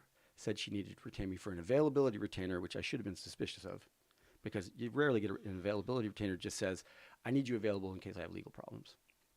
Only one I've ever had in my life. $1,000 just down to be available to her in case something happens. So I'm feeling obliged to let her into my house. Sarah's feeling obliged to pick her up, gives her a ride to the DMV. She is attempting to apparently register a Harley Davidson that turns out to be stolen, we find out. Okay, wait, times again, because I want to keep this in order so that I can understand it. So they're watching your house. They're watching. Well, they had been sending people to buy firearms and drugs all year. How many times? I don't know, but we never sold any firearms and drugs. That affidavits don't say we did. But then they hit this person who they decide they're going to have come in and put these drugs down. And this is the person who had that availability retainer. And so she picks her up, brings her to my house, and she puts the drugs down. So so this is February 4th now. She comes into my office. And gives you that retainer, or had already supplied 2 days before she'd supplied it. And so that's why we felt obliged to go give her a ride and speak to her. And she just shows up at your house? No, Sarah gave her a ride. She Sarah, asked Sarah to give her a ride. Your partner? Mm-hmm. She asked her to give her a ride to the DMV, and then she said she'd swing back by my house to get the documents she left there 2 days before. There were some documents regarding this dispute she's having with PG. Give her a ride to the DMV where Sarah and this lady, Tracy Nichols. Were they friends? Yeah. We had met. She was a client, but we're friendly with our clients. Client for 2 days? No, I represented her of record in Trinity County on her mother's estate, but that case was completed mostly. So she was, because that's kind of weird to just call and give somebody a ride to the DMV out of the blue, right? Right. Well, she's from High and Palm, and she had wrecked her car She'd been down here with her BMW. She'd wrecked her car just days before. This is what makes me suspicious about it. She wrecked her car, said she had police contact with wrecking her car, was under the influence of something, but the police didn't arrest her. So then a couple days later, she needs a ride to the DMV, trying to register some other vehicles, and she just retained me. She had literally wrecked her car since the time she left, giving me that retainer. She wrecked it on that trip back to the hotel. So now she's stuck down in Eureka 'cause she's from High and Palm. Did you notice her under the influence of anything at that time? When she left my house? Yeah. Yes, I did. And I tried to get her to stay, and I made a place for her to sleep on the bed. And I said, you need to just stay here for a while. And I went back upstairs because I was working on something. And next thing you know, I look up and her car's taken off, and she took off. Was it alcohol? Was it I have no idea. marijuana? I think it was pills. I think it was pills. Yeah, I think there was some sort of groggy pill. I'm not really familiar with pills. Is that how you know that she was under the influence of something when she wrecked her car? Or was that in a police report? That's what that's how I know, yes. That's how you know. So it wasn't in any official document saying that? No, there's some official document saying she wrecked her car that day. But not... And her word of mouth said she wrecked the car that day. She told me that she did. But no indication of why in those documents. Right, yeah, no, why? Because she walked away. She left the scene of an accident, which is also a crime. And that was... And then she said she came back when she had sobered up and interfaced with the police that were at her vehicle, and then they didn't arrest her. But is there anywhere public that says that, or this is just coming from you? 2 days before, there should be police records. Yeah, I asked them for this discovery. I said, well, where's the discovery? There are incidents near the Red Lion Hotel that are similar to that. I can't identify which one it is, but that happened 2 days before the raid. So then she gets a ride from Sarah to come get the documents that she left when she left in her stupor. Okay, pause. So the police didn't charge her with anything? No. They just let her Yes. go. Okay. So then Sarah picks her up, takes her to the DMV. She tries to register a vehicle. The police are called by the DMV because she's trying to register a stolen Harley Davidson. Okay, you can listen. That's on the scanner. You can listen on the scanner archive. And somebody called S4. S4 says 1020. What is S4? S4 is a code for some personnel at the sheriff's department. I'm not sure who it is. Okay, it says S4. I think it's in my prelim transcript too, but they said S4 says 1020 on the DMV investigation. 1020 code is cancel the DMV investigation, and they say we'll send an officer down to tell you why, because there's already CHP. Sarah's at the DMV. She said several CHP show up and interface with Tracy. They don't arrest her for the stolen Harley Davidson registration. They let her go again. And so there was some sort of cancellation of that investigation by someone named S4 who wasn't at the scene, but was sending someone to tell them why. That's all in the scanner. To tell the officers there why to cancel the investigation. And that's all in the public scanner. That's a little weird. That's really suspicious, right? And I'm going, well, who is this S4? If he is part of my raid, then that's just an open and shut thing. They need. And did you know this was occurring? No, I didn't. When I it was happened? oblivious. No. I was at home with my son and Brian Macbeth's daughter, who he left there because he said he was going to go do something. I don't know what he did, but he got arrested for it after that. And he left his daughter at my house because it was safe, and because there was nothing going on there. It was just me and my son, and he left his daughter there to play with my son for a couple hours while he went and did something. And that's why he was at my house. He was picking up his daughter, walked outside to his car, and before he could drive away, the police swooped on him. Okay, so backing up, so they leave the DMV, no problems. I'm guessing No they had problems. to leave the police and everything. leave the motorcycle. The motorcycle, they didn't have the motorcycle, but they were trying to register it, so they didn't arrest her for that. But she had said she was trying to register it, so you'd think they would arrest her for trying to register it. But they don't, so they both leave. Right. So that's 2 crimes that I know she committed, including the smashed BMW the 2 days before. They come straight to the house. This is now 6:30, and the raid happens 3 minutes after they walk in on a 7-day-old warrant. Now, note, you're supposed So who's at the house? at that point, just me, my son is at the house. We're the only ones at the house. The other little girl had been Right. picked up. Yeah, I thought they were long gone. They were been in their car, and they were detained at their car, but I thought Brian was gone already from his car. So his little girl, he picked her up, got her in the car.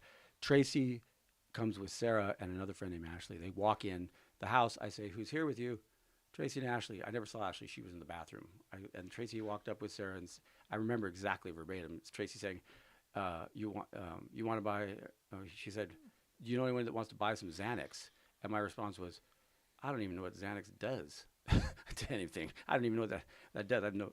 And then the next word I said was, "It looks like a raid," because I looked at my video camera and there's all these police pulling up to my house. I'm like, what the heck? So I walked down secure my son because so they don't shoot him or something like that because they pull women. So They before pull guns on women and children. easily. before they enter, you see them on your security cameras. Yeah, I see them on. Yeah, of course, I saw them pulling up. I thought actually they were arresting someone on the street that I saw across the street. I said, "Oh, that person's in trouble across the street." Next time I see them coming to my door. Well, they can't get in my door. My door is blocked. The front door. We were using the side door, so I didn't barricade it right then. We had reconfigured the living room so that people would use the side door because all of our heat leaves the front door. The fireplace is in the front room. And if you use that front door, all the heat flies out. So the front door was barricaded. The couch was in front of it, like from earlier, like that day or that week, something like that. And so they come in. The door was ajar already because Tracy and Sarah also had tried to go to the front door. They'd been gone for a while. I think I reconfigured the living room that day. So they come, they go, "What's wrong with the front door?" I say, I reconfigured the front room so that people use the side. Sarah leaves it open, just barely ajar, this like 2 inches. Goes, "Okay." So the video camera that they took from me would show them coming to the front door, not able to get in, come around the side door. Would it show you rearrange? Do you have any inside cameras? No, not inside. No, but it was before the cops. We even knew the cops were there. So, but it was that day you decided to rearrange. It was that day because Sarah tried to get in too. Yeah, Sarah and Tracy both. So my videotape of the front door should show Sarah and Tracy and Ashley come to the front door. Tracy with the backpack full of drugs, and try to get in. I say, "Just go around the side." So we go around the side. They come in. 3 minutes later, the police try to come in the front door. I had no idea the police were behind them, obviously. So you were up in your office. Yeah. Tracy is also up in the office with you? Tracy was in the office, okay. Yes. And then you leave the office to go downstairs to get your son. To get my son and let the police in because I knew they couldn't get in the front door. So I go to I tell them because there's a gun coming through the front door. The guy has his arm through the front door and going, open the door. I'm going, "I'll let you in the side. You can't really get in that way. I will let you in the side right now." And so they hear that. Finally, after they stop screaming, my kid's like, traumatized because he sees a gun coming through the door. And so we put him in the back with Sarah. I go to the side. I open the side door, unlock it. I go to the gate, which also has to be unlocked, and I open that, and I voluntarily let them in. Now, the police report says that they saw me running out of the side door of the house, like trying to get away. I'm like, "Are you guys crazy? I let you guys I was the one that let you in the gate. You wouldn't have been in for 10 more minutes if I hadn't have done that, right? You would have had to figure out how to get in the house." So I didn't think there was anything to hide, honestly.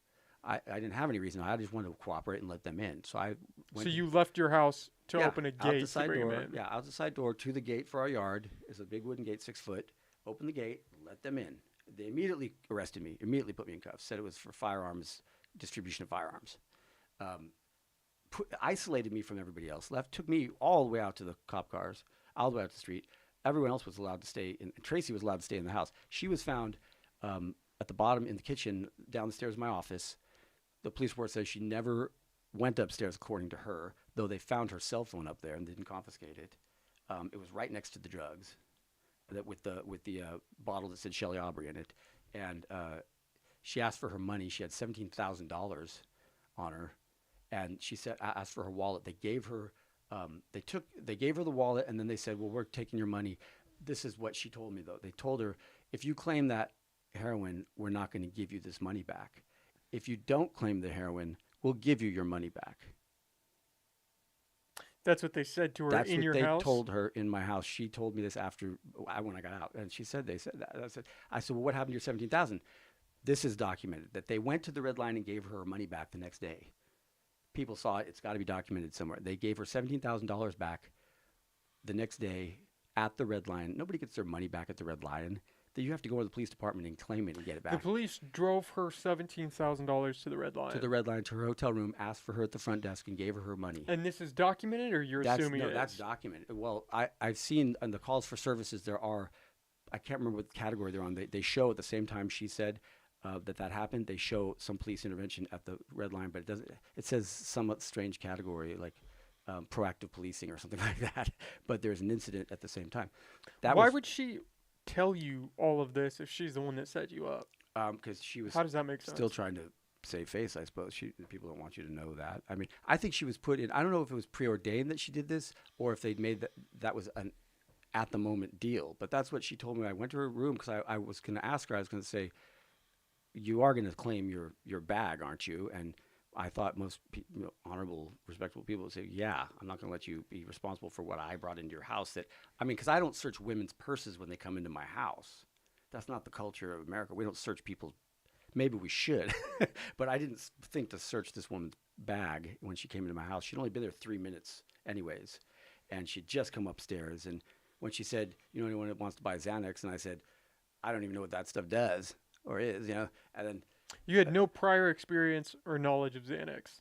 I don't still know. I still didn't until the case happened. The complaint said possession of alprazolam, something like that for sale. I said, what the hell is alprazolam?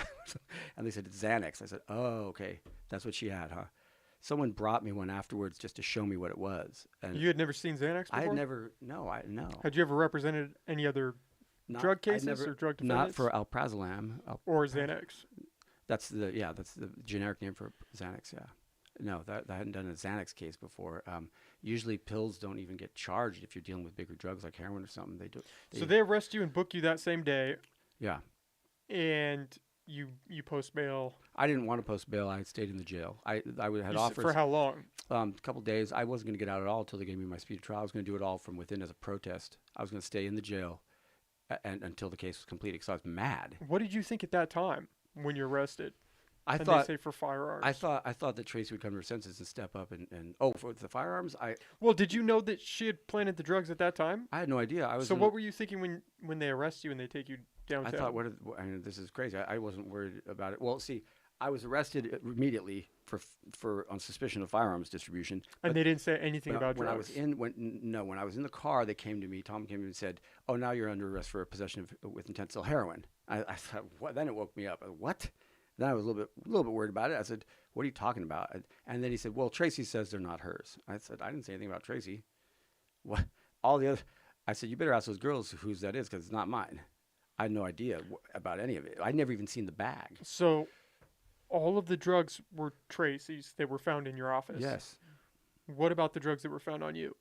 There were no drugs. There was an empty bag found on me that is presumed to be a bag of meth. That was not a usable quantity. It was a scraper bag. It wasn't even tested. But so they did along with a bunch of other money that they took from me, $1,200 and some other trash in my pocket. But the bag wasn't tested. I don't believe the bag was tested. No, it's in the picture. You can see the photo on the very corner of it. They're charging me with meth from Tracy's bag. That she had heroin, 2 scales, methamphetamine, Xanax, and a bottle of Suboxone in a prescription bottle with one name on it. It's all in one bag. The only indicia of ownership was the one name on the bottle of Suboxone, Shelley Aubrey. So wait, all these drugs were in one bag in your office? In one bag, in one place at the top of the stairs, yes. That's all, yeah. But the bag that was on you, what was in the bag? That was nothing. Admittedly, it looked like it had some white substance in it. I pick up trash all the time around my yard. I mean, I have this habit. I pick stuff up and I don't go to the trash can. I just put it in my pocket. So, I mean, I don't even care if people believe that. It wasn't a usable quantity, so it wasn't a crime. But do you believe that there were drugs in that bag? I believe there possibly could have been drugs in that bag, yes. But you're saying you picked it up? Yeah, I picked that up, yeah. But I whether there are drugs in it or not, that's still just a misdemeanor, even if it was a usable quantity. They're charging me with 7 felonies for what they would call a scraper bag, a trash bag, okay? 7 felonies out of that? How do you get it? Because Tracy's bag. Yeah, that is pretty crazy. That's nuts. It's not, what is my retributive theory? The punishment fits the crime, right? So they're going after you for the bag of everything. They're going after me for my license. That's why they're going after me. They're going after me to neutralize me from practicing law. That's the bottom line. Officer Steele told Brian Macbeth at the scene when Brian said, "What is this all about?" He said, "It's a political thing." That's what he told Brian Macbeth when he was being arrested. Okay? They're going after me because I've been a pain in their ass, because I'm outspoken. I talk about this because I'm not afraid of them. I'm not afraid to mix it up with them within the confines of law. They don't like that. They don't like the people they handle on the streets that make them money, okay, to think that they could get a good deal in the criminal defense without having to tell. Okay? They want people to think that the only way you could survive our prosecution is to become one of our informants and help us make money. That's what they want people to think. If they see someone getting a good deal just through straight criminal defense, because let me tell you, when you go to law school and when you practice criminal defense, Chapter 1 of criminal defense is not how to tell. Okay? That is not criminal defense at all. That is not criminal defense. That is politics, is what that is, and money, and profit-making politics. Okay, so they don't want me practicing law anymore. They don't want me practicing criminal defense anymore. And there were certain special interests involved here. Okay, I had gotten $156,000 judgment against the Townhouse Motel. very shortly before this happened, the December 9th initiation of this case. The Townhouse Motel is what Rex Bone got in trouble for expediting checks to his business owner friends who were, their cash flows were hurting. That was them. I looked it up. Okay, he was trying to expedite the $23,000 checks to the Townhouse Motel. I just gotten a judgment against them for $156,000. They had to post that entirely in cash with the Superior Court to appeal it. So their cash flow was out $156,000. And so he was trying to help them out by expediting checks. He got in trouble with Paz Dominguez about that. Okay, so suddenly some of Rex Bone's constituents want me neutralized. Well, gee. I wonder why, because I was doing the appeal on that labor. There's the only labor judgment you've seen in this county for years. And we got it against Townhouse Motel from the labor commissioner. It goes on appeal to Superior Court, okay? So they wanted me taken out, and they did. They pulled a favor with Matt Tomlin. Matt Tomlin and Rex Bone are involved with St. Bernard's football program. And they also have some of the affiliations like that. They also, in Lolita, if you remember, James O'Neill and Trevor Bone being arrested for a home invasion in 2009 for marijuana-related home invasion. Okay, Matt Tomlin lives at that property, so there's an overlap between Matt Tomlin and Rex Bone's son's marijuana grow in Lolita on Cannibal Island Road. Okay, it's the same property. That's that. James O'Neill, Rex Bone's son, Trevor Bone, and two other men were arrested for a home invasion against some Bear River members. Women and children laid down pepper sprayed. It was a home invasion case. Rex Bone's son was involved in that? Yes. It was eventually dismissed against him, but the other ones all got misdemeanors. But it was a home invasion pepper spray with guns, armed home invasion over marijuana. Documented. It's all in the paper. It's all in there, okay? And that is where Matt Tomlin lives, at that property. So there's some grow affiliations here going on, okay? There's some St. Bernard's affiliations, some football program affiliations going on. And so then who do they go for the warrant? They go to Joyce Heinrichs. Well, Joyce Heinrichs, presiding judge, issues the warrant, owes Rex Bone a big favor, because if you look at the legislative record before this, she owed him a favor from the $650,000 grant that he endorsed, got the county's endorsement.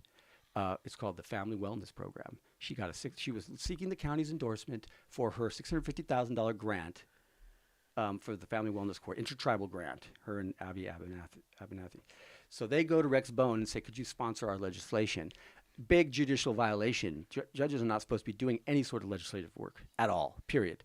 It hasn't been reported, but that is absolutely a violation of judicial ethics. So she goes to the county. She's on videotape. If you look up the county archives, asking for their endorsement for this program. Big photo shoot afterward with Rex Bone to her and wait, shaking what hand. was the $650,000 for? It was a grant. It was a grant effort that she was putting together for the wellness court. The family. And how did Rex Bone tie into that? He agreed to sponsor the legislation for the endorsement of the county and put it on the county's agenda. Got the endorsement. Took the photo op with Judge Joyce Heinrichs. Judge Heinrichs and him are off record on a photo op shoot in the county boardroom, approving that legislation. It is legislation, local, but it is. So there's your favor owed.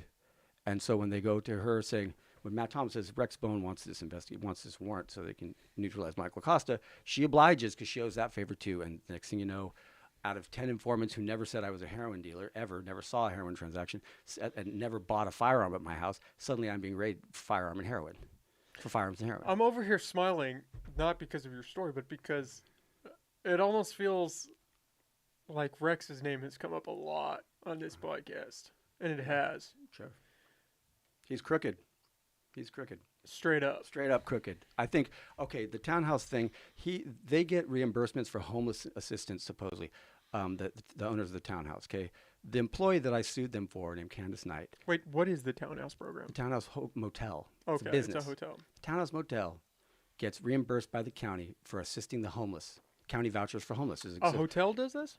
Yes, they get county reimbursements. There's some homelessness program that's being abused. I'll say it straight up. I'm not afraid of defamation of character or anything else. You can bring it because it's true. I'll prove it.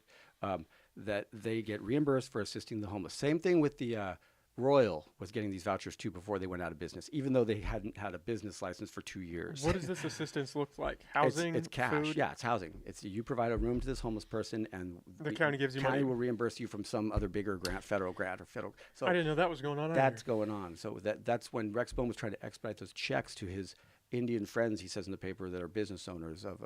It was in regard to that. It was in regard to the motels getting reimbursed for homelessness assistance. Okay, so they get a check from the county their employee was Candace Knight, sued them for not paying her properly for the $156,000 judgment we got from the Labor Commission. She was required to fill out some of those homelessness vouchers when she was being given rooms there by her boss. So she remembers filling out reimbursement slips for the townhouse to get reimbursed based on homelessness funds, right? At the same time, they deducted the cost of that room, according to the Department of Labor records that we received in discovery. They deducted the same nights for her of that room from her payroll.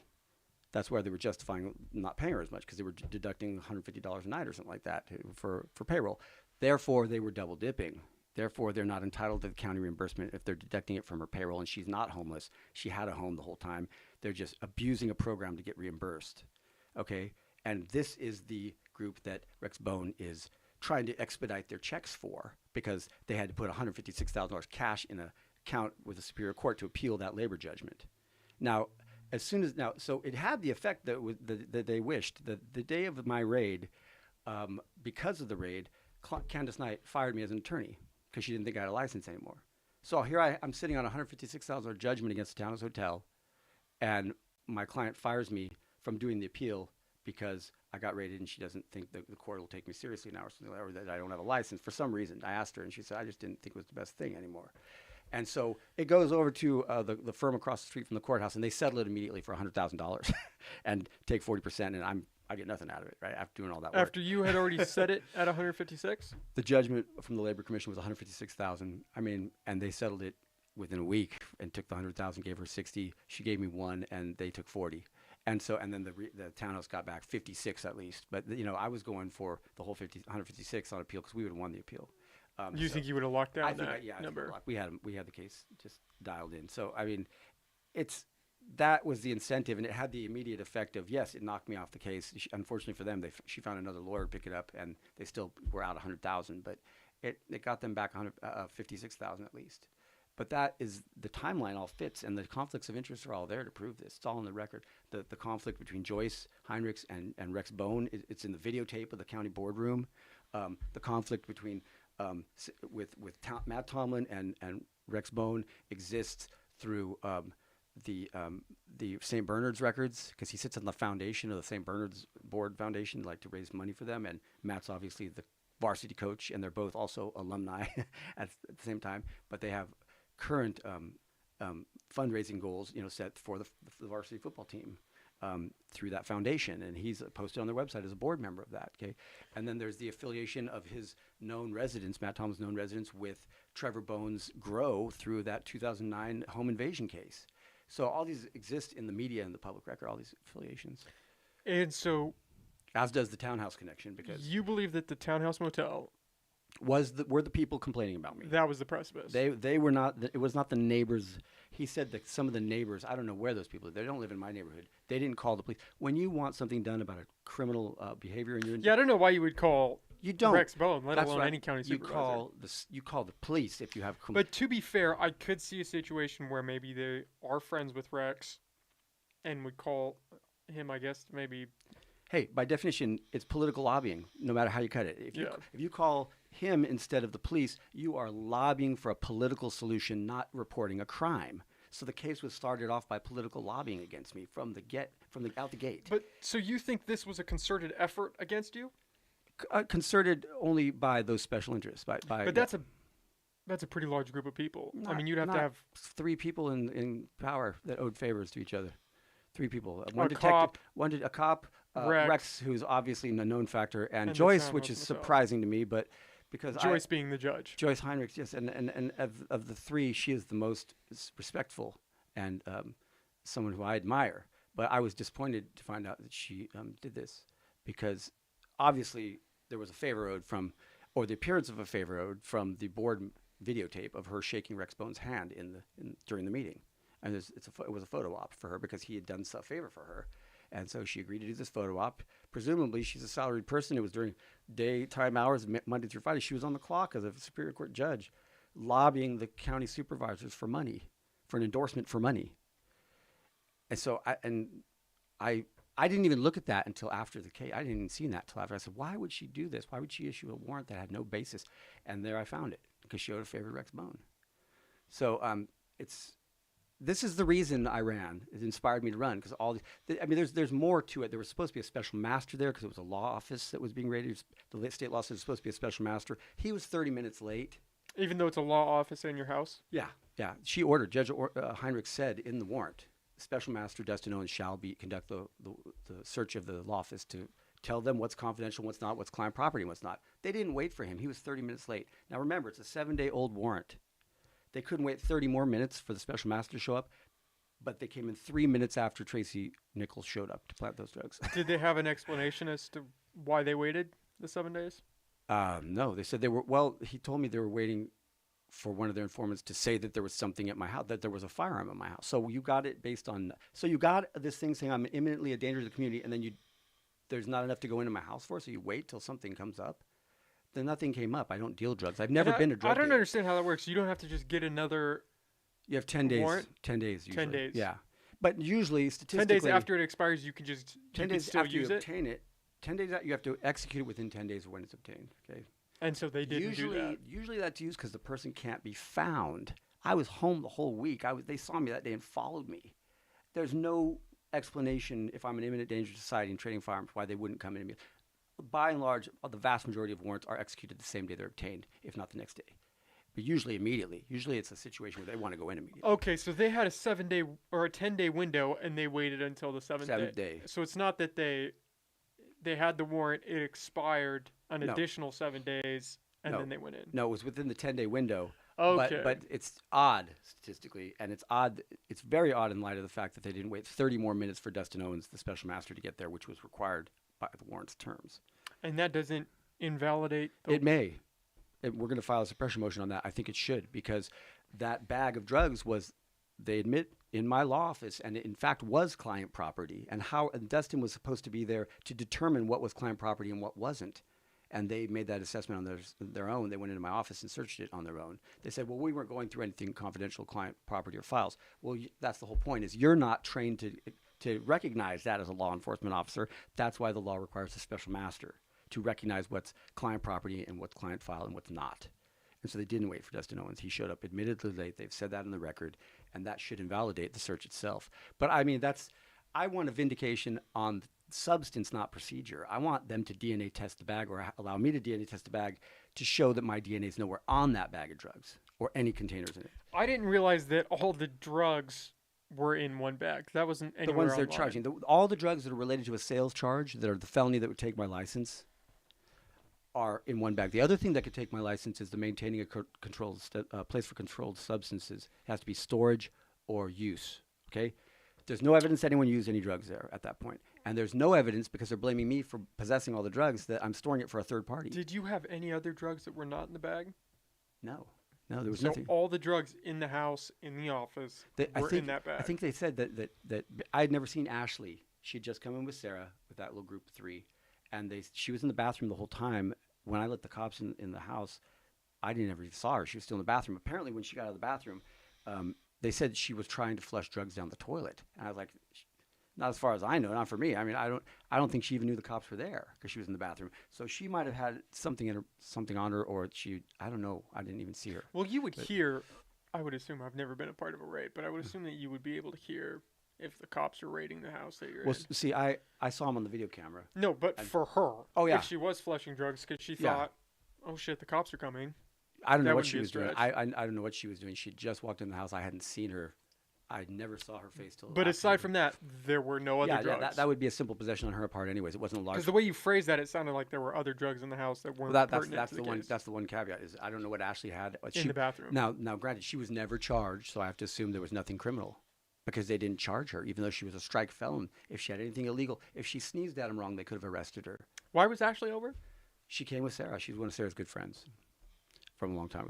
They did pregnancies together a couple kids ago. It's a little weird that you're hanging out with all of these felons, but again, it's your office, so it's kind of hard to delineate. Remember, I wasn't hanging out with anybody. Is me and my son there, with Rainey, Macbeth, that was just picked up and left. That was just a play date for my kid. Okay, I'm at home, a home dad, doing a part-time practice. But he is a felon. Who? Brian Macbeth is on federal felony probation. Yes. Macbeth. Yes. For, mind you, only for the cultivation of marijuana. And Brian's case, he is the last known federal prosecution for cultivation of marijuana in Humboldt County history. In my opinion, he should be given a presidential pardon for that because that's ridiculous to make someone a federal felon over cultivation of marijuana when you're handing out licenses to do this practice at the state level. So I don't know why that happened, but that's all he's a felon for, okay? But he was on federal felony probation, and by all right, they should have had him arrested and detained. They did arrest and detain him, but they didn't charge him with any state crimes for a half ounce of something that he had in his car, in his dash, inside the console of his dash or something. So I never saw that either. That's I think why he left Rainey at my house, because it was safe at my house. So, but the two women just came in with Sarah because one asked for a ride and one is Sarah's buddy. They were both giving Tracy a ride. I never saw the bag that Tracy had. My DNA is not on it anywhere, I guarantee you. And the one piece of indicia in that bag, which is Shelley Aubrey, was a person I had never met before, who I've now interviewed, and I'm taking a declaration from. And she says, I didn't know you from Adam, Michael. I knew Tracy. I was hanging out with her the day before. I left that bag in the car of Maria Camacho's, and we were all three in the car together, so she must have gotten it. And she described the bag as the same bag, as a shaving case bag, some sort of a toiletry bag. I still haven't seen the bag to this day. They said it was a shaving case, and then at prelim they said it was a men's shaving case. They particularized it, right? I don't know if that bag says Avon in it or Old Spice. I have no idea what it says. You never saw. I've never seen the bag. I would like to see it if it says Avon in it, because I don't know if it's a men's or women's shaving case. It is a little uncomfortable to digest because it's a judge, a cop, and a small district community. Supervisor. It's not that hard. This is a small town. There's very if people are in denial that there's a good old boy network in this town. I'll admit I was more inclined to believe there wasn't until I started doing these podcasts. Yeah. So if the words if the name Rex Bone hasn't come up with cronyism at all in the past, then I think you haven't been listening close enough to the streets and stuff, because it happens. And frankly, I have nothing personal against any of these people. I've never personally had any dispute with these people. But you think they're trying to get back at you for what you did well, with the townhomes? Rex Bones Park is around the corner from my house, and sometimes the baseball park? The baseball park that's owned by the Field Committee Corporation. And I don't know, Matt Tomlin does some practice there with the Eagle League, or it's like baseball for kids or something like that, American Legion Eagles or something like that. So I don't know if I'm just a thorn in their side because they see people coming over for advice or what, I'm definitely a unconventional lawyer. I call myself the anti-lawyer. I don't like lawyers. I don't hang out with lawyers. I'm not proud to be a lawyer. I don't think lawyers are any better than anybody else around here. They're probably the last people I would hang out with, honestly. I like hanging out with people who work with their hands, vocational people who are of the earth, work with the earth, mechanics, gardeners, anyone who does vocations with their hands. And I come from a family of educators. I don't have a bunch of lawyers in my family. I don't go out to lunch with the lawyers, whether it's prosecutors, defense lawyers. It's just not my preference, not my thing. My identity is not wrapped up in being a lawyer. So sometimes I laugh that, gee, they don't know what a favor they would be doing to take my license. I don't even like practicing law. But that being the case, I'm now inspired to run for district attorney because of all these civil rights abuses that occurred in my case. The lack of discovery alone, the lack of being forthright with discovery. Under Paul Gallegos, you can say what you want about Paul Gallegos. We always got full discovery, and then it would be let the chips fall, let the dust settle, okay? Under this administration, they don't give you all the discovery. If it's exculpatory, they withhold it. They're trying to win by cheating. That's cheating. Exculpatory meaning? It clears your name. What? They can hold... They're not supposed to. Under Brady, it's Brady material. This administration, we struggle with getting basics from them, like the videotape from my own DVR that I was watching when they were raiding, that they took, and it's on the pink property sheet they left, my DVR. They will not give me the tape, and they say they can't find it. That would clear my name because it shows Tracy Nichols with the backpack on her back. Okay? The phone that she left in my office, they confiscated Sarah's phone. The phone that was closest to the bag of drugs was Tracy Nichols' phone. They gave it back to her rather than taking it and taking the text messages off to show that she was the one that was gathering up all these drugs around. Well, and who's just walking around with $17,000? Well, they said it was from winnings from the casino and that they had verified that within the 24 hours and gone to the red line and given her money back. You did all that rather than rather than finding out who Shelley Aubrey was, which was the indicia in the bag. You spent your time verifying that her $17,000 from gambling winnings. You didn't bother calling the one indicia of evidence you had. And they said, no, we didn't call Shelley Aubrey. We don't know who she was. Well, I don't know who she is either, but I've met her since then. I've met her. I had to say, do you know Tracy Nichols? Yes, I do. I was with her the day before that happened. She said, I can't believe they're doing this to you, Michael. I can't believe my friend Tracy is doing this to you, Michael. Why doesn't Tracy just come forward? Well, apparently she sees more benefit to being in the pocket of the cops than just being honest. But if that were true, why would she tell you? Why not just let you? Because at the time, I think she had to save something. Well, because I went to her. She didn't come to me with that information. I went to her hotel. You tracked her down. Well, she was at a different hotel at that point because she'd been kicked out of the Red Lion for all the traffic and the fact that the cops had been there a couple times to give her her money back. Red Lion management got tired of her and put her over to the Clarion, and that's when she moved to the Clarion. I tracked her down as soon as I got out of jail. I tracked her down and said, what's going on, Tracy? Why is this happening? And that's when she told me that the cop said if she claimed the drugs, she won't get her money back. So she had incentive to not claim the drugs. I said, okay, well, I understand what you did, but now it's time to claim it, huh? And her response was, well, I'm just going to do what my lawyer says to do. And that didn't make me feel very good. Do you know that how she many? didn't just say, yes, I will do the right thing. Do you know how many cops were involved in the raid? Oh, Jesus. We had, I think it was like 40 cops in 4 different locations because they had borrowed APD Arcata to do the fourth location, which apparently they didn't find anything at and no evidence of anything that I was supposedly dealing firearms with. It was Abby Wirtz's house on Union Street. And according to her and them, they found nothing there. I don't even know if they went in there. The discovery they gave me from that particular raid was the wrong property. It was an unrelated discovery.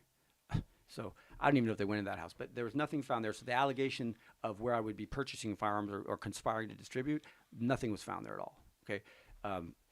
So the one in Ridgewood was covered by EPD. That was That's your primary residence. No, that's the Haberman house. Oh, okay. Where the half-pound of heroin and all the firearms was found, including the illegal assault weapon and the stolen firearms. 30 firearms with heroin, and it resulted in a misdemeanor for him. Okay, already done, no prelim or nothing. Okay, and then there's my house and my storage, which are right in Cutton. Storage unit, they found nothing illegal. All my firearms were locked away safely. None of them were illegal. And there was my house, and I had basically. If you want to nail me for a scraper bag in my pocket, I would just plead no contest to that right now. It's a misdemeanor. It's a PC 1000 dismissal is what it is, because I've never had any offenses before. So the easiest way for me to get dismissal would just be no contest in PC 1000, 20-hour course, and it's dismissed. Okay, just because I don't want to have to go to trial on a stupid thing like that, right? And to argue whether it was trash or not. But and that's even if it was a usable quantity. It wasn't even usable quantity. It was a trash scraper bag. It was like looked like it had remnants of something in it, admittedly, but I don't know what it was, and I don't think they tested it. Even if they did, it still has to be usable quantity. But I would gladly plead that out just to say no contest and get it done with, rather than going through this whole thing. But they are still charging me with like 5 or 6, 7 felonies, something like that. They added more after the prelim because they decided that the Xanax was possessed for sale and the Suboxone was possessed for sale. What kind of heroin dealer sells heroin and Suboxone at the same time? I don't even know what Suboxone is. Suboxone is what gets you off of heroin. Oh. So you now have 7 felony charges? Something like that, yeah, 5 to 7 felonies. It's overkill, and then it shows how overkill it is in the fact that they've never given us an offer, even a bad offer. They haven't given us any offer to settle the case when they've settled all 4 other cases. Well, 2 of them they didn't prosecute, 2 of them misdemeanored out before prelim, and we're left with all felonies and no offer 2 years later. Yeah, why has it been taking so long? And I can't even find anything about it anymore. It's all from 2020. Yeah, I think there were a few articles from 2021. Well, that's the other thing. I mean, I'm not alleged to be any problem since then. I mean, they know. The fact is, they know I'm not a heroin dealer. They know I'm not a firearms dealer. I'm not charged with that. So you're saying they don't actually intend to go through with these charges? They intend to go through with it. Their goal is to take my license. Their goal is they're abusing their authority to do a prosecution to neutralize me as an activist. Because of shit like that. Doesn't it seem crazy? No, you can say whatever you want. Because of shit like this, me speaking, because I'm not afraid to speak my mind and never have been. You have to remember, the first time they started hating on me was when I represented Earth First doing the logging wars. Okay, I was representing Earth First kids who were trespassing because of their political beliefs, conscientious objectors, and being arrested intentionally, civil disobedience, and they didn't like me back then. But doesn't it seem crazy, the idea of them trying to go after a lawyer? Isn't that kind of like somebody trying to fight a Navy SEAL? Not necessarily. I mean, we're not talking about them planting drugs on some felon. It's a little extreme. It's a little bold. It's definitely bold. But, look at Tomlin's Facebook page. He had a page on there saying that he was king of the North, and it shows him with all these firearms behind him and icicles and stuff. This is right after his Division 6 championship game, you know. And these people believe truly that they control this county. I mean, look at it this way. They're growing pot together on Cannibal Island Road. A task force agent who lives with Rex Bone's son's grow lives there on site. So they are... A task force agent lives there as well? Matt Tomlin's address is the grow where James O'Neill and Trevor Bone launched that home invasion because of marijuana. It's a marijuana operation, which brings up the hypocrisy of it all, too. Just years ago, marijuana was a felony, too, people. You know, and now you have task force agents growing it with supervisors' sons, and now Rex is the cannabis representative for the county, and doing a terrible job, I might add, because Humboldt County has blown its lead in the cannabis business. They should have just gone the other way, and they should have put marijuana on the market like Disney markets, Disneyland souvenirs at Disneyland. They should have just had it everywhere. For, you know, with the common restrictions of no adult, no distribution to kids, no DUIs, the same restrictions we have with alcohol. But they should have just gone the other way and been the cannabis capital of the world, like they should be, and they'd be making more tourist revenue. Instead, the most profitable cannabis operation in America is in Michigan. Michigan. I mean, think of that. The weather in Michigan. Why are they the most profitable cannabis operation in the country? Because of efficient managing and because of streamlined regulation. We do not have streamlined regulation of cannabis in this county. But that's a county board of supervisors issue, not a DA issue. What do you think of your odds in this case? Oh, I don't think I have any chance of winning. I knew that. You think you're going to lose? I wouldn't call it. I don't call it losing because I didn't go into it to be the DA necessarily. No. We'll get to that. I'm not talking about the DA race. I'm talking about your case. Oh, my case. I would think I will win. You'll think you win. Okay. Well, for lots of reasons. There's other angles on it that are probably not worth going into. I don't believe that necessarily the judge that did the prelim was a judge at the time, was Judge Feeney, and he was retired at the time. And so the Constitution, and it's surprising to me that the judges don't know the law of judges sometimes. The law of judges says that the Constitution, we're entitled to have an elected judge in this state by Constitution, California Constitution, okay? It says elected judges, 7 of which are appointed by the legislature or apportioned to Humboldt County. They're all elected unless one retires within the 6-year term, then the governor appoints a replacement for the remainder of the term. That's how you get to be a Superior Court judge that can do a felony prelim. You can have commissioners and other lawyers do ministerial work, arraignments on charges. You can have them do family law cases, things like that. But Superior Court judges only do felony prelims.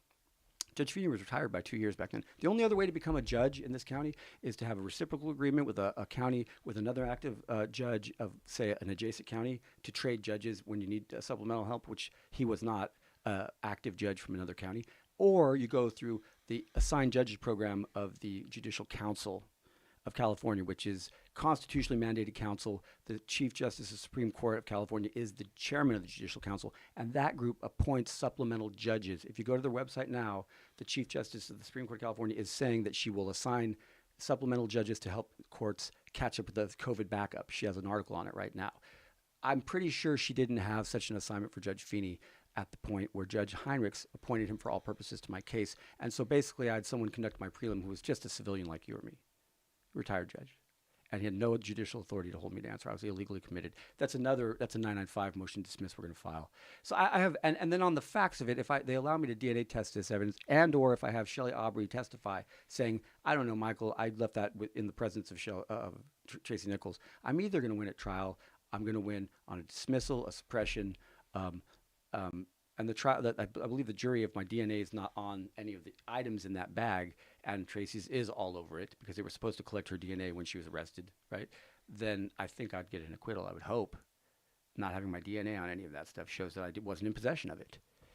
And it corroborates my story. So I've challenged that. I told them I would front guilty pleas on all felonies. I will front those guilty pleas if you just DNA test it. But if my DNA is not on that stuff, you dismiss the whole case. And they wouldn't do They that. will not do it.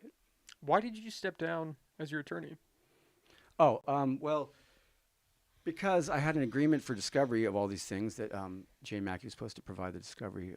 She's The DVR and the other the stuff. DVR. She said she'd look into it. She promised me she would look into it, and it was a not a gentleman. She's a woman, but I mean a professional courtesy sort of agreement off the record. I will, as a professional, look into that for you and get that to you. It was a handshake sort of commitment that I, as a professional, and her being a Columbia law grad and me being a Stanford law grad, I thought that she would honor that professional commitment.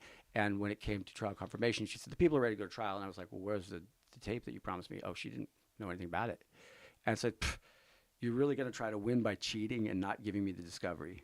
You're really trying to not give me my own videotape that shows Tracy Nichols with those bags on her back when she walked into my house, okay? And so I just said, I could have asked for a continuance otherwise, but I said, you know what? I want an attorney. And that just had the effect of stopping it right there because I'm entitled to an attorney at all phases. And so that it was kind of like a delay. It was fight fire with fire, yeah. It was fight fire with fire because they were practicing unethically. They were not delivering Brady material as exculpatory material. They know I had a DVR. It's on the property receipt that they gave me that I had a DVR running. Yeah, that's crazy that they can just lose that. What the hell? Who's managing their evidence room? Who's managing the evidence room? Why do they lose only the things that help me? Why will they not allow it to be DNA and the video. tested? The video of her with the bags, absolutely. Why didn't they have one of their 6 investigators, 2 of which were involved in the raid, who were pre-arrest investigating me? Why didn't they have them for trial follow up on the indicia in the bag, Shelley Aubrey, get a statement from Shelley Aubrey? You would think they would get one from her, so that hopefully she would say, oh, I know Michael, I sold him those drugs yesterday. But they didn't. What they would find would be she would say, I didn't even know Michael then. I knew Tracy Nichols. I was with her the day before. Why don't they follow up on the indicia? They're always relying on indicia in a case. That's the only indicia in the bag. See, they're not trying to provide any exculpatory material. They're just trying to railroad me to take my license, to neutralize me because of political forces and because at this point, because I'm so outspoken about it, because of egos. That's what it's about. And like I said, I always joke with people that, hell, they'd be doing the biggest favor of my life to take my license. Honestly, because I don't even enjoy practicing law that much. Okay? But then why are you fighting so hard? You got to care on because on I some don't think level. that I do care. Not to keep my license. I care because it's unjust. And the last chapter of the story is not going to be that I go down on a fabricated, manufactured case. It's going to be that I'm vindicated because that's who I am. And that's why they hate me, because I'm not afraid of them. I don't just bow down to them as kings of the North. And I encourage my clients to do a straight up legal defense in every case. I've never done a case that involved telling on anybody. It's retributive justice, remember. You get punished for what you did do. That doesn't include if you tell on someone else's future crime, we'll let you off for what you did do. You're supposed to be punished retrospectively for what you did. Punishment fits the crime. There's no out for telling on other people for future crimes. There's no investment in a future crime of another person to get a discount on what you did. Okay? That's chicken shit. Okay? It's wrong ethically, it's wrong morally, and it should be eliminated from the system. Or they should equalize all categories that are eligible for the financial benefit of forfeiture. But I don't think anytime you give a for-profit incentive to the law enforcement agents, they're going to take it. They vote. You know how people say, you vote your pocketbook? Well, they police their pocketbooks. Okay, and they are policing their pocketbooks. They go with the category of cases that makes them money, makes them independent, supplemental slush fund. Note, independent from the county tax base, independent from the taxpayers, and the supervision of anyone, including the county supervisors, local government. That slush fund is independent of that. They can operate without us with that slush fund the bigger it gets. They can fund themselves, basically, through our property and our money, the public's, if they just trade the right cases for the ones they can make money on. That's the system that exists right now. It's you can see there's institutes studying this now. Policing for profit is trying to be curtailed. The legislature is looking at it.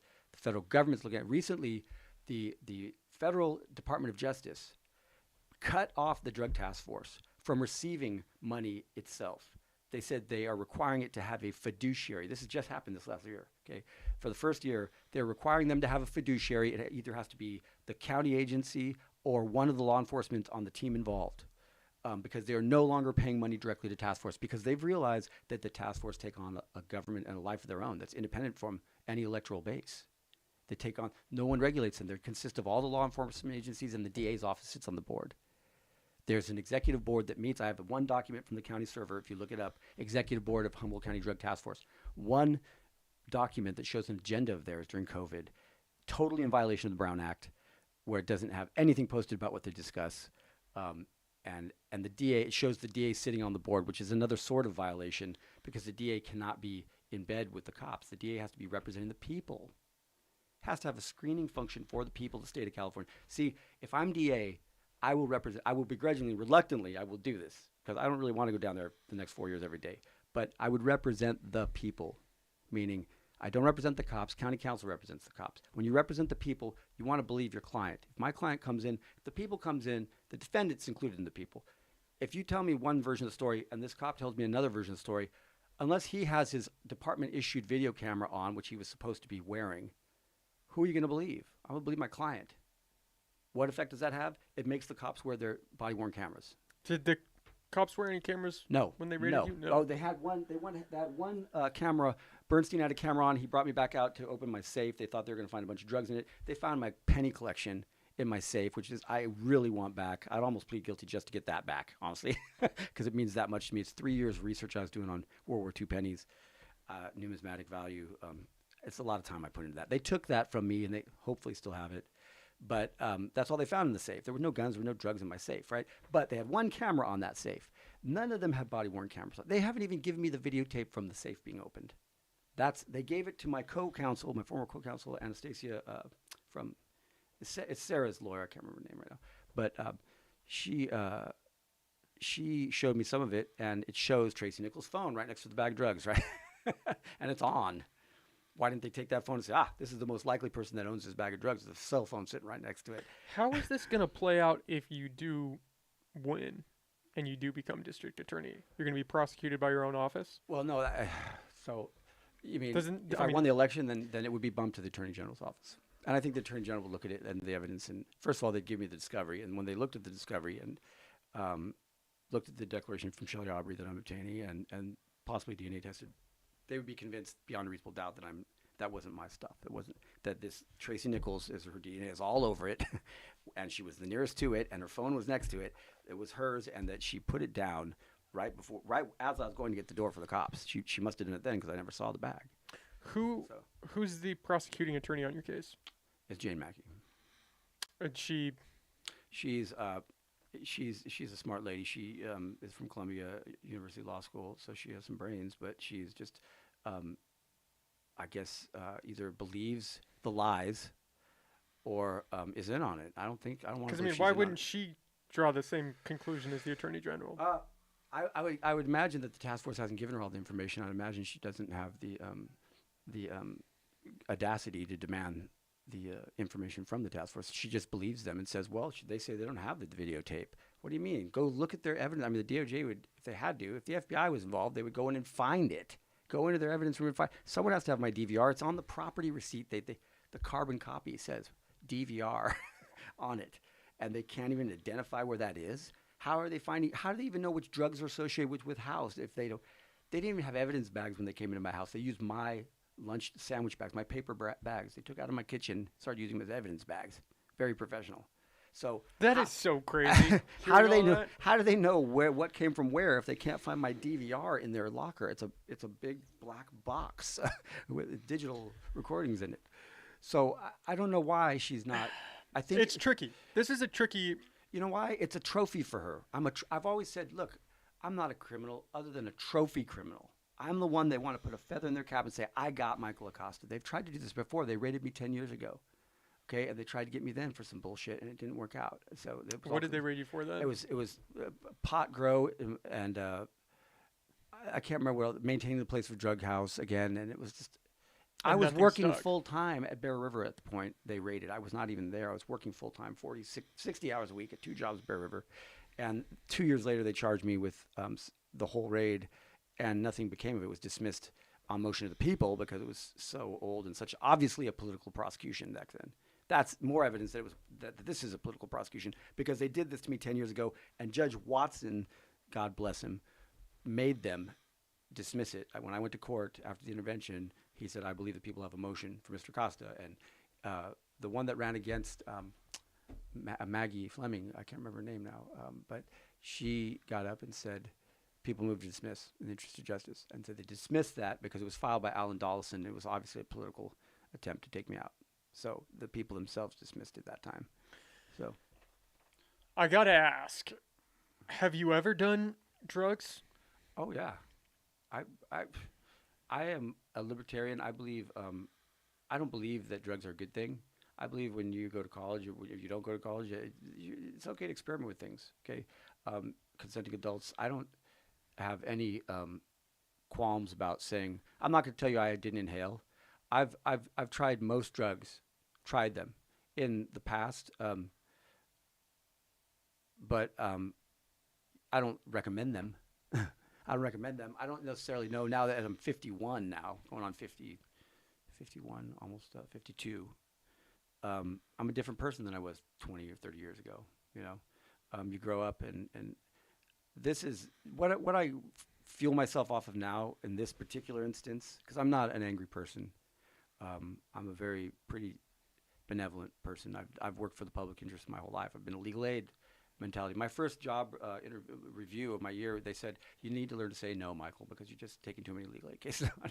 So I've been like that a long time, and haven't made them a lot of money. I've always been lower income jobs because I want to help people. But I don't, I think right now I'm enraged. I'm enraged that they would try to do this so blatantly and so arrogantly. The hypocrisy of it is what bothers me about it mostly, because they're all growing pot. They're all growing pot, you know, down there in Cannibal Island Road, yet they're trying to prosecute me for things that I'm not. I will be the first one to plead out to anything that I did. Gladly. If I did something, I'll plead out to it. I'm not going to go down for something I didn't do. I'm not going to go down on a manufactured case. They got me fucked up. Seriously. I'm not going down for something I didn't do. Well, I partly asked because you seem very animated, not saying Yeah. that you're on drugs currently. Yeah, no, I'm enraged. I'm happy to have the that's what I opportunity was- to express it. That's This what I is- was going to this get is to the next first is you. forum.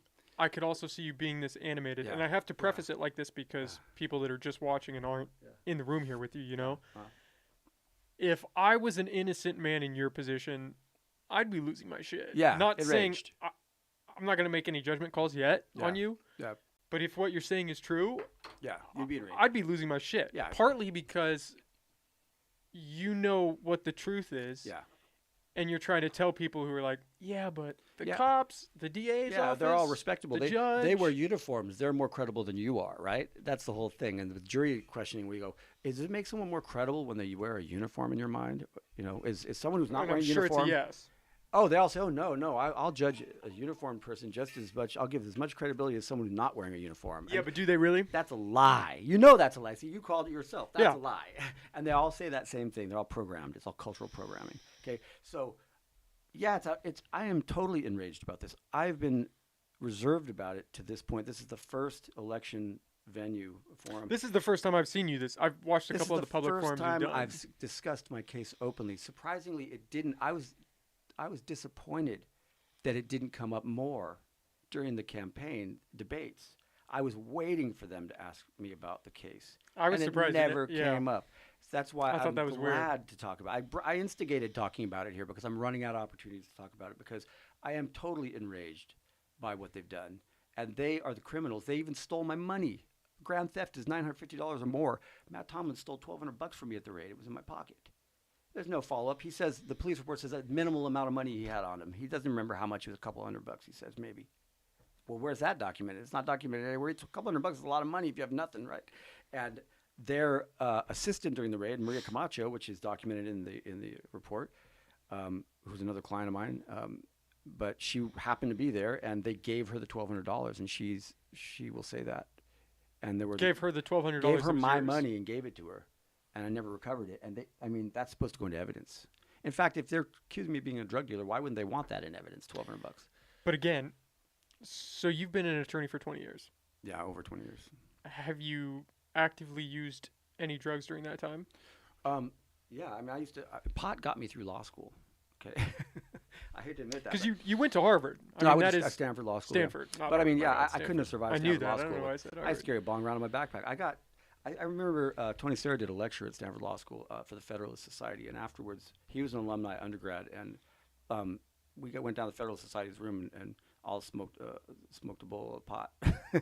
And we smoked a joy. It wasn't a joy; it was a bong, I think. But we got him high at the law school, and that was a fond memory I have in law school, in the Federalist Society room. But and if you don't know who J. Tony Serra is, he's probably the greatest living criminal defense lawyer that's still around. I mean, he's up there with Kunstler and all of them. He represented Huey Newton. He represented Barrett Lincoln. The Black Panthers, the Bear Lincoln case. It was the Native American movement. He was involved in the pepper spray case. He's a very famous lawyer. He's one of my mentors. I've done 2 cases with him, and we got him high off of a joint or some pot in law school. And so, yeah, I mean, psychedelics at Stanford were all over the place, all sorts of things. I've even tried heroin. I've tried it. I can't stand the smell of it. It didn't do anything for me. But I haven't done that recently, no. But outside of law school while practicing. Sure, yeah. You have to understand, yeah. I mean, I'll openly talk about it. Lawyers have a high-stress profession, okay? It's a very high-stress profession. The State Bar of California now, in our CLEs, our MCLEs, mandatory continuing legal education of the bar, we have to do, I think it's 25 units every 3 years for the State Bar to keep our licenses, okay? One of those is in ethics, and mandatorily, and one of those is in substance abuse in the legal profession. That's the State Bar acknowledges it. I mean, it's because of the stress of if you're not using drugs in this profession, you're probably an alcoholic, or unless you've come to terms with it and more mature. At some point, you reach a point in your life where you don't let the stress of the profession get to you as much. And I'm frankly over being a lawyer. I really am. I don't. My identity is not wrapped up in being a lawyer. I'm a musician. I'm a father. I'm a brother. I'm a mechanic. I try to be a good friend. I'm a gardener. I do a lot of things besides being a lawyer. That's not the core of my identity anymore. And I don't think it ever was really. But a lot of people that is. And so they think they're hurting me so much. They took my license. I wouldn't shed a tear. I just do what I do, in my life. Because it's not the be-all, end-all to me. In fact, it's ironic if they were trying to get rid of me, just like with probation. Oh, we want to get rid of this Acosta. They've kept me in here 2 years longer, and here I am talking about their corruption on the air because of this case. And if they had just let me be, I would have been gone by now. I had plans to move out anyways. So, but now that I'm here, I was like, well, I need to expose this corruption. I need to expose, and not just expose it. I really had to get to the core of where the problems were. Actually, the forum on Lost Coast Outpost. That was what the mechanism with which I came through all these solutions by. So these questions people ask, I really had to dig deep. Like, what would you do to improve the system? Are we better off than we were 8 years ago? What do you think about doing, what do we do about repeat offenders? All these questions people posed, I never really, really, really thought about them until those questions were posed. And I spent a lot of time researching and answering those questions. And now I think I have a very consistent philosophy about the priorities that should be in America and about why we're the most incarcerated country in the world, but not the safest and not the one with the best political rights and civil liberties, okay? So I think I've figured a lot of it out through the course of this election. And I don't know that any of the 3 of us had it figured out when we started this campaign, because I didn't know Maggie wasn't going to run again, and I wouldn't have probably run against Maggie Fleming. I mean, she's got me by 10 years practicing law. Her bar number is in the low 100,000s. Mine is exactly 200,000. Adrian Kamada's is near 300,000. He's only been practicing 8 years. He's not even qualified to be a judge. Okay, you need 10 years for that. And if there's 7 judges, only 1 DA, what's the more important position, right? You can't. It's a bottleneck in the system. It's the DA's office. So now Stacey Eads is. I have nothing bad to say about Stacey Eads or Mr. Kamada, but Stacey Eads has been there since Terry Farmer. Total respect for Stacey Eads. If anyone is entitled to the position, it's her. But no one's really entitled to an elected position in America, right? So everyone has their Achilles heel. Hers is probably the Marcy Kitchen case because she handled that personally, and I think most people think that was not a good settlement for the people of the state of California. She basically got off. And that was Stacey Eads' settlement, and that was her case, and she carried that case. Now, my understanding, maybe you know a little bit more about that, is there was something funky going on with county funds that had been allocated for the road that happened on. I don't know. I hadn't heard that. What I had heard on the street, word on the street, is that Marcy Kitchen's boyfriend is connected somehow in the pot world, and that there was some favors being pulled there. I don't know if that's true. I'm not saying I have any documentation for that. That's word from the street, or at least the streets I run around in. I think that's also a point that scares him too. Is I have 1 foot in the establishment and 1 foot on the streets because I'm a criminal defense attorney. If you want to get at a problem on the street, if you want to solve street crime, the person closer to it knows more about it. I know a lot about things in this county. I know a lot about things that I should have known, because it's confidential. Confidence is being given to me that I'll never say to anybody because they're confidences. And You hold do them have sacred. that unique perspective where you've been a public defender. Criminal defense, Criminal, private criminal defense yeah. lawyer, and I have the trust of. You haven't been a public defender. No, not in this. No, it was a not, private criminal yes, defender. private criminal defense lawyer. And how long did you do that? I've been doing that for 10 years. I was doing it in different jurisdictions too. I used to be appointed public defender in South Dakota, in Bennett County, and in Oglala Sioux Tribal Court, and in the South Dakota Federal District Court. I've taken appointments for criminal defense. So I've been practicing in different states, for well over 20 years. I graduated in '94, so I mean, I'm the most experienced a lawyer of the three running. I'm the oldest one by age. And You are also the only one with a criminal investigation, though. Oh yeah, absolutely. That's my Achilles heel, is the criminal, and it's sad because it's completely false. Do you think that that's my Achilles heel? That's why some people won't vote for me, because I have a pending case. And what there I'm saying hasn't is, been this forum for you right, yet. and You haven't come forward to do that yet. Right, and what I'm saying is the pending criminal case is why you should vote for me, because if I can lay it all out, and I'm about to do an article, a press release on all the details, because it didn't come up during the debates. These are the reasons you should vote for me, because this shit shouldn't happen. Okay, people should get all their discovery when they're being prosecuted. Okay, cases should be initiated by politicians, by political lobbying efforts. That shouldn't happen. Judges shouldn't be involved in a case when they did endorsements for people that are the reporting party in the case.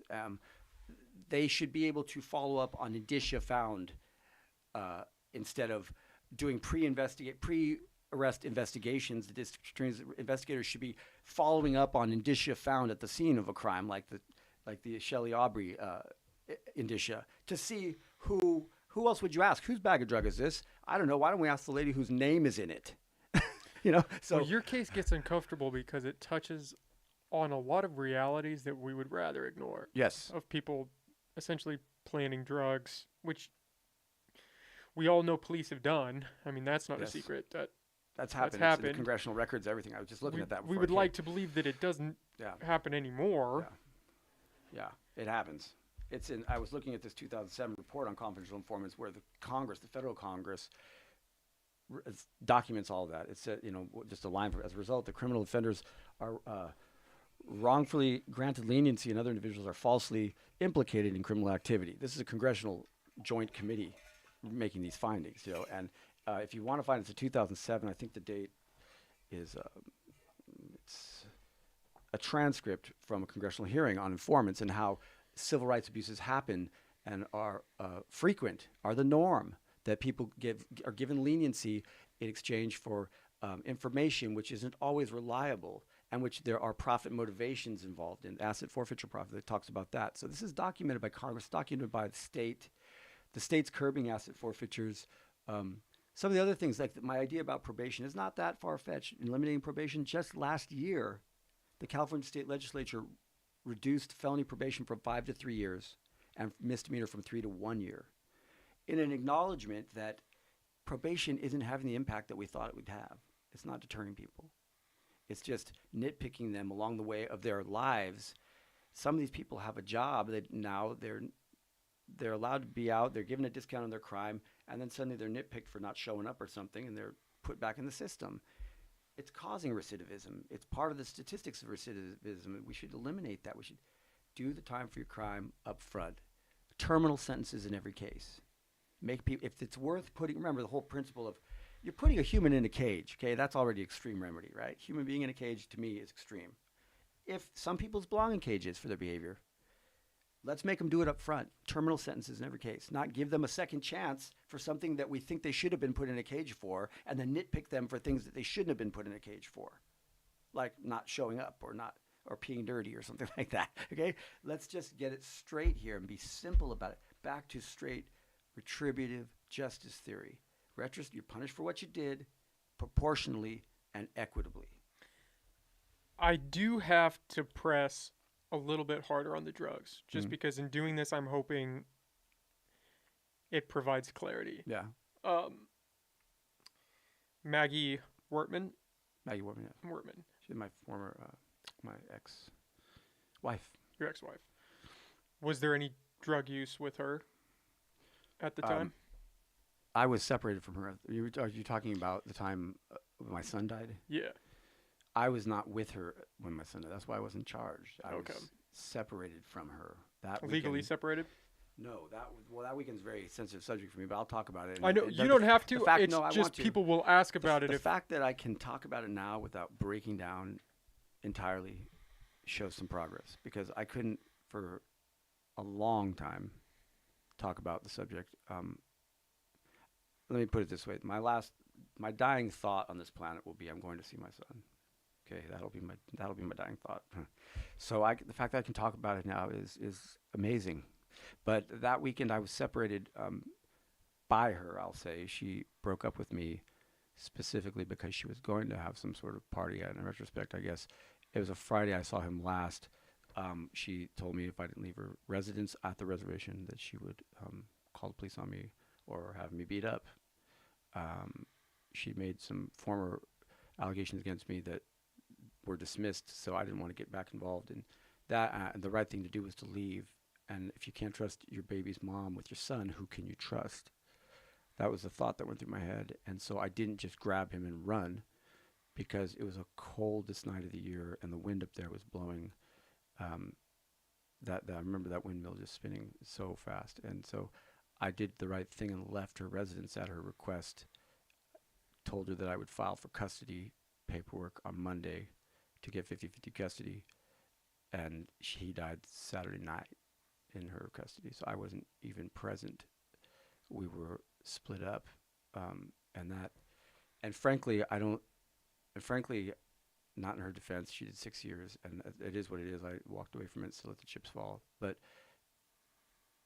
there were no organs that failed in my son's body. The report says he died of meth toxicity. It's not true, because no organs failed in his body, according to the autopsy. That's a conclusion of the coroner that was not based upon the facts of the autopsy. The autopsy said no organs failed. The only anomaly in the autopsy is that said there were anomalies of the cells in his esophagus. He lost his breath. That's what it shows. The only question is whether it was intentional or negligent. It could have been the door blew open from the trailer, because she was seen at the last call for alcohol at 2 a.m. at Bear River, meaning no one was at the trailer apparently, and I was at my house, of course, because I was thrown out. So the door could have blown open from the trailer and the wind could have caused him to lose his breath, or he was murdered. And I tend to believe the latter, because Christy McCoy was involved, and Christy McCoy was never involved in our lives before that. She was from Hoopa. She said she was a bad medicine, a dark medicine person from Hoopa. She was a basket weaver. She was weaving the future of Maggie's daughter, and that my son wasn't in that future, and I wasn't in that future. I think she may have murdered my son, honestly. And she's now doing time for attempted murder of her father, who she shot in Hoopa. She's doing a 15-year term now. So she is crazy, and she is homicidal, and she saw my son as an obstacle to Maggie's development, and I think she killed my son. And she just suffocated him. And I did that investigation on my own, starting from the autopsy and interviewing people that were present at the scene, all of whom would say, "Where's Michael?" And they say, "He's not here." She actually told a good friend of mine, Eileen Meyer, up there, or no, it was another witness that said, "Where's Michael?" And she said that, "Oh, he's down at the trailer." I wasn't at the trailer. I was home. She had thrown me out. So I was home alone, and I'll always regret not just having run with my child that night, Friday night. But they didn't do a toxicology report. They did a toxicology, and there was meth found in his system, but that's not what caused his death. She was breastfeeding. I guess she was breastfeeding that weekend. The eyewitnesses said that she was breastfeeding in the trailer, very small trailer. There was a party going on. I interviewed upwards of 10 people that were on that trailer that saw my son. He was well as late as 2 a.m., almost 2 a.m. when she left to go get liquor at the bar. He was okay. My friend Billy Robinson, who lives there, said he saw my son. He looked fine. No jaundice in the eyes. Nothing wrong. Nothing noted in the report that would indicate toxicity, right? And then suddenly at 4 a.m., he is. If you date, okay, bodies get cool a tenth of a degree per hour or something like that, per half hour or something. I did the calculation that they told me, and it puts his death in the coroner agreed 4 a.m. So between 2 a.m. and 4 a.m., She was gone from the trailer. He couldn't possibly have, unless he got into something that she left around there. He was perfectly fine at 2 a.m. But the anomalies in his esophagus and a 6-week-old child, I can't. They said that was insignificant. They're the only anomalies in his entire body. There was no other cell ruptures. There was no other damage, toxicity, anything found. No cellular damage to his body except for in his esophagus. And they're telling me that he died of meth toxicity because they found meth in his blood from her breastfeeding. I think that's wrong that she was doing that, but that's not what killed him. Does meth toxicity always lead to organ failure? Organ failure leads to death. But could he have lost his breath as a result of the meth? That would be I've never even thought of that. I don't know. I would think that's a stretch. I don't know anything about meth. Yeah. But I would imagine it can't be great for a child to be consuming that through the breast milk. But then again, if she was doing that, she was probably doing that because we were on and off at that point. We were spotty at best, especially with the birth of our child. It had caused our relationship. It caused a lot of controversy down there because I was the general counsel for the tribe, and she was the daughter of the treasurer of the tribe, and I was the chairman's golf partner, and the chairman didn't get along. So it had been a rocky relationship, and so it was not the first time probably that she had done that. In fact, I found out afterwards that during a prenatal examination by Padua, she had tested positive for meth. The baby, she had tested positive for meth prenatal. So before having so that the child had been exposed to that before he was born. So you knew that she. I didn't know. No, I didn't know that till afterwards. Did you know that she was consuming anything? I didn't. After childbirth, I couldn't stop her from breastfeeding. I couldn't. I mean, I knew that she was using. I didn't. The timeline was I knew she was using occasionally, and that she was breastfeeding occasionally, and I didn't know.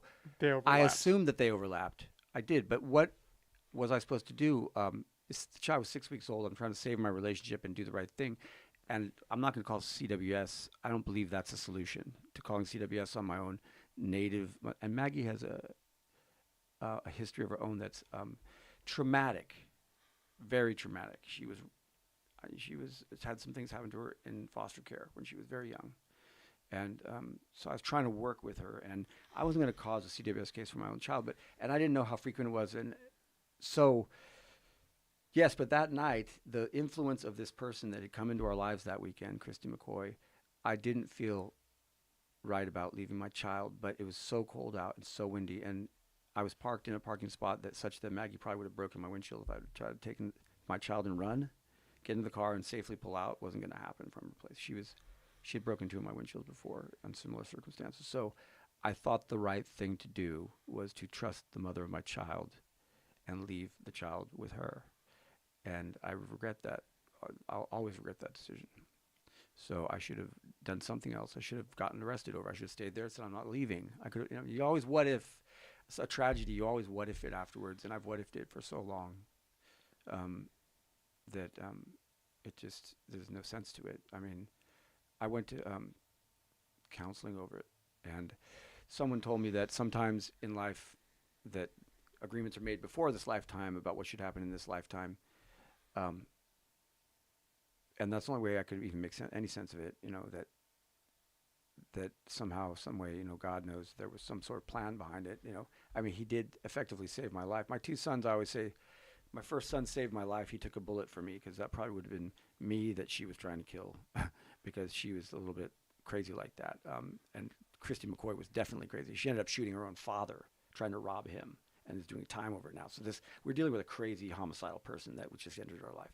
So he probably took a bullet for me.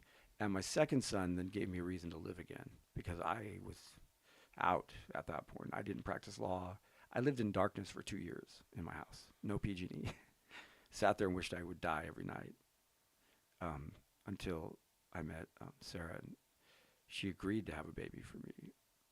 It wasn't like it was by chance. We wanted to have a baby. She said she knew my story and what had happened with Maggie, and said she'd have a baby, a child for me. And so I wanted to be a dad, so we had a child. And so my second son gave me a reason to live again. And so both of my sons impacted my life severely. They both saved my life, basically. And he's a native of Humboldt County, my son Michael, and he deserves better than what's going on in the criminal case against me. He knows his father is not a heroin dealer. In his mind, he knows that I'm not a drug dealer. He's never seen that. He knows I'm not a firearms dealer. He has respect for the police, but he believes that there's been some corrupt. He understands what corruption means now, and he understands that people in positions of authority don't always do the right thing. That there are cases of abuse. I'm not saying it's all police. People say, well, not all police are bad, Michael. And I say, yeah, that's one way to look at it. But look at it this way. If a bad cop or a cop that does a bad thing does something to a non-cop, a civilian, what do the other cops do about it? Nothing usually. Nothing. That's the code, right? That's the blue code, whatever they call the blue line. And doesn't that make them bad cops? They're good people, and they're good cops, but they see an egregious violation by a bad cop, and they never come out and say it and call it out like I would, like a good person would. I can't call them a good person if they're not going to call their own brethren, their own fraternal members. If they can't call them out on an egregious crime, that doesn't make them a good cop to me. They might be still a good person. So I agree that most cops are good people, but I think they're all the institution of what the police have become without civilian oversight now is a bad thing. Just like the president would be of the United States if he wasn't a civilian overseeing the military. I mean, just like the military would be if there wasn't civilian oversight of it. We need to have civilian oversight of the police. Otherwise, we're going to be a police state, particularly with the profit incentive that's been created by the asset forfeiture laws. While you were with Maggie, were you using any substances? She introduced me to all substances up here. she would say, "Hey, I'm doing this. Do you want to try it?" So, yeah, I just like in college, there was some experimentation. I was in love with Maggie.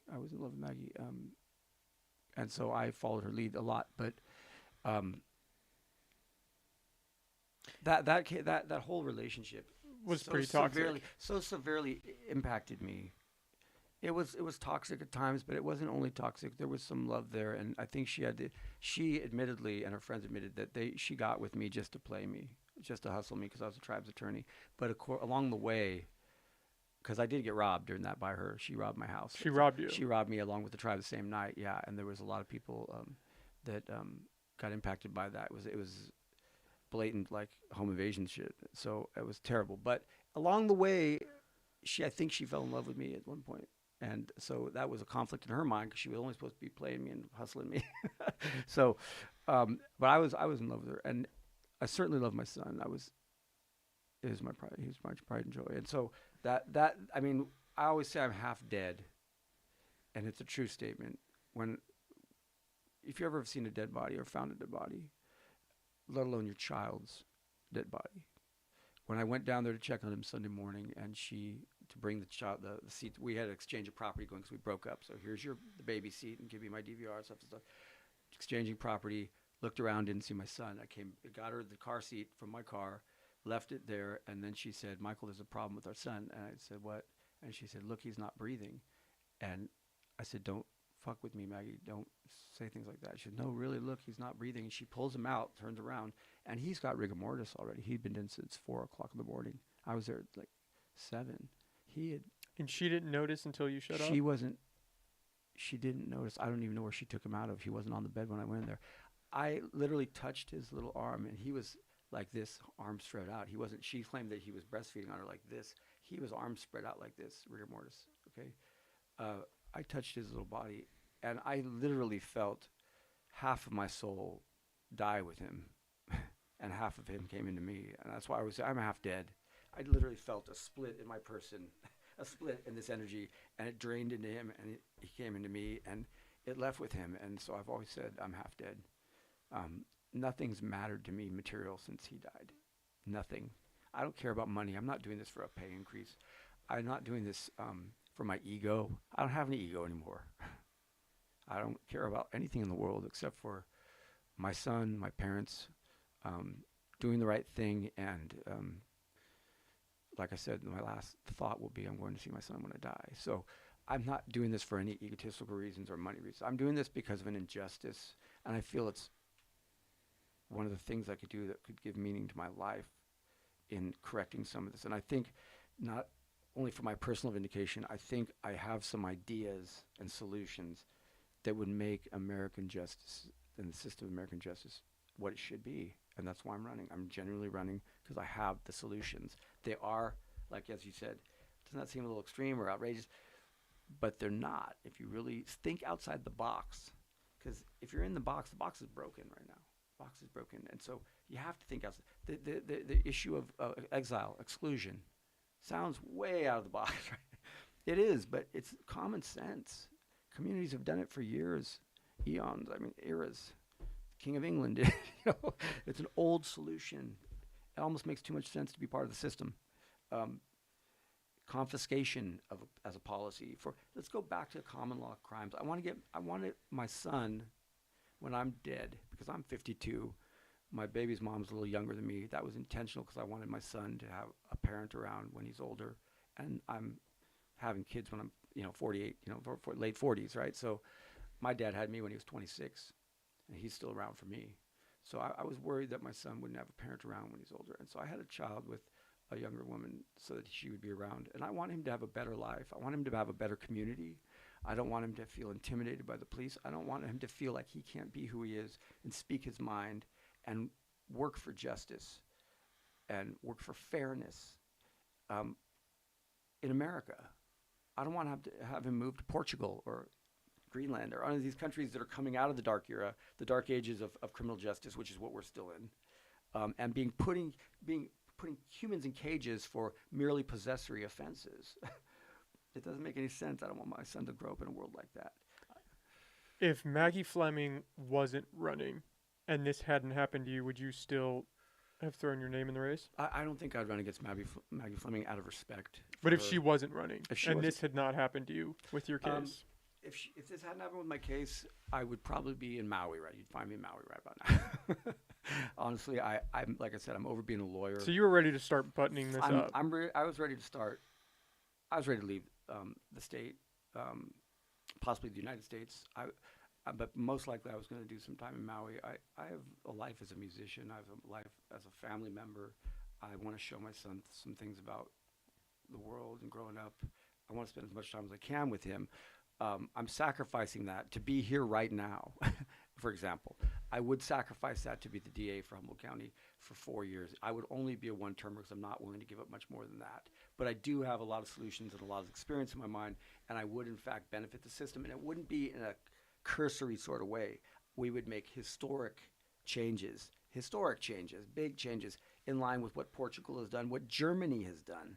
The people in America don't realize what Germany or Portugal or 29 other countries, people aren't even aware that the World Health Organization, the United Nations, has requested decriminalization amongst the nations as a matter of world health. The reports are online, people. You can find them at the United Nations, okay? People aren't aware of these things. And if you want to see justice in your lifetime, then it's not going to happen with a status quo candidate, even though otherwise, if the system wasn't broken, Stacey Eads is entitled to it, hands down. She's entitled. She's done the work. She's been there since Terry Farmer. She's entitled to the position if anyone's entitled to a position. Do you think that you are a better candidate in the sense that you're going to take it farther than she will? I think I'm a better candidate in the sense of I will make the bigger historic changes that are necessary to fix a broken American criminal justice system. And you don't think she will make those changes? No, I don't think she will. I don't think, and not that she doesn't have the capacity to do it. I just don't think the politics work out that way. She's a very astute. Remember, she probably had the inside information that Maggie wasn't going to run way before anybody else did. So she had her campaign ready to roll out, and she's good at it. And she is. If anyone's entitled to it, she is. She's been there since Terry Farmer, but no one's entitled to a position in America that's elected, first of all. And secondly, if you want to see the kind of justice system that we all deserve and a community that prosecutes people proportionally and equitably, it's not going to happen with her. She's going to leave the informant system in place. There's not going to be transparency of the extent and the gravity of the informant crimes that are occurring and the extent of the police involvement with those. The police will still pursue asset forfeitures for profit at the expense of property crimes. This is exactly why we have property crimes occurring still. Even though we have more incarcerated people, we still have lots of property crimes. Those are the category of people letting off the hook for the money pursuit. Okay, that's not going to change with her. That's just going to be business as usual. And if you're happy with business as usual, vote for Stacey Eads. And that's not a put down. I mean, I I bless that transaction. I bless that sentiment. If you are happy with what's going on, vote for Stacey Eads. She's a good candidate. I have no problems endorsing Stacey Eads for the position. She's absolutely a wonderful person. She's a good person. She's kind, and she's worthy. But if you want to see, the vote for me is, I want to see what percentage of the population thinks that historic changes need to be made in the system. Historic changes, like desegregation was a historic change in 1954 under Brown v. Board of Education, like that kind of change. You want to see that kind of historic change in the system. You want to see actual transparency.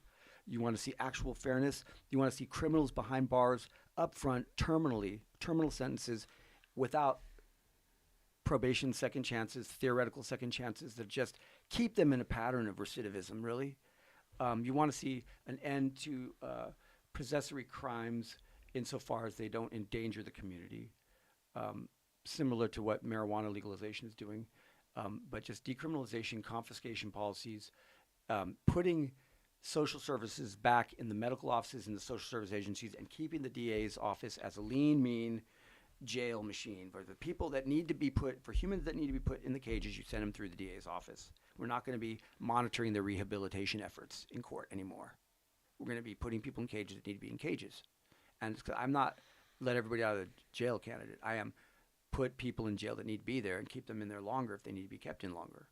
But let's not put them in there for stupid things, not like checking in. They didn't check in. They have a dirty test or something like that. If you want to see those historic changes, if you want to see the police held accountable, that's a big one. If you want to have respect for the police, but you want to have civilian oversight of the police, if you want to see them wear body cameras,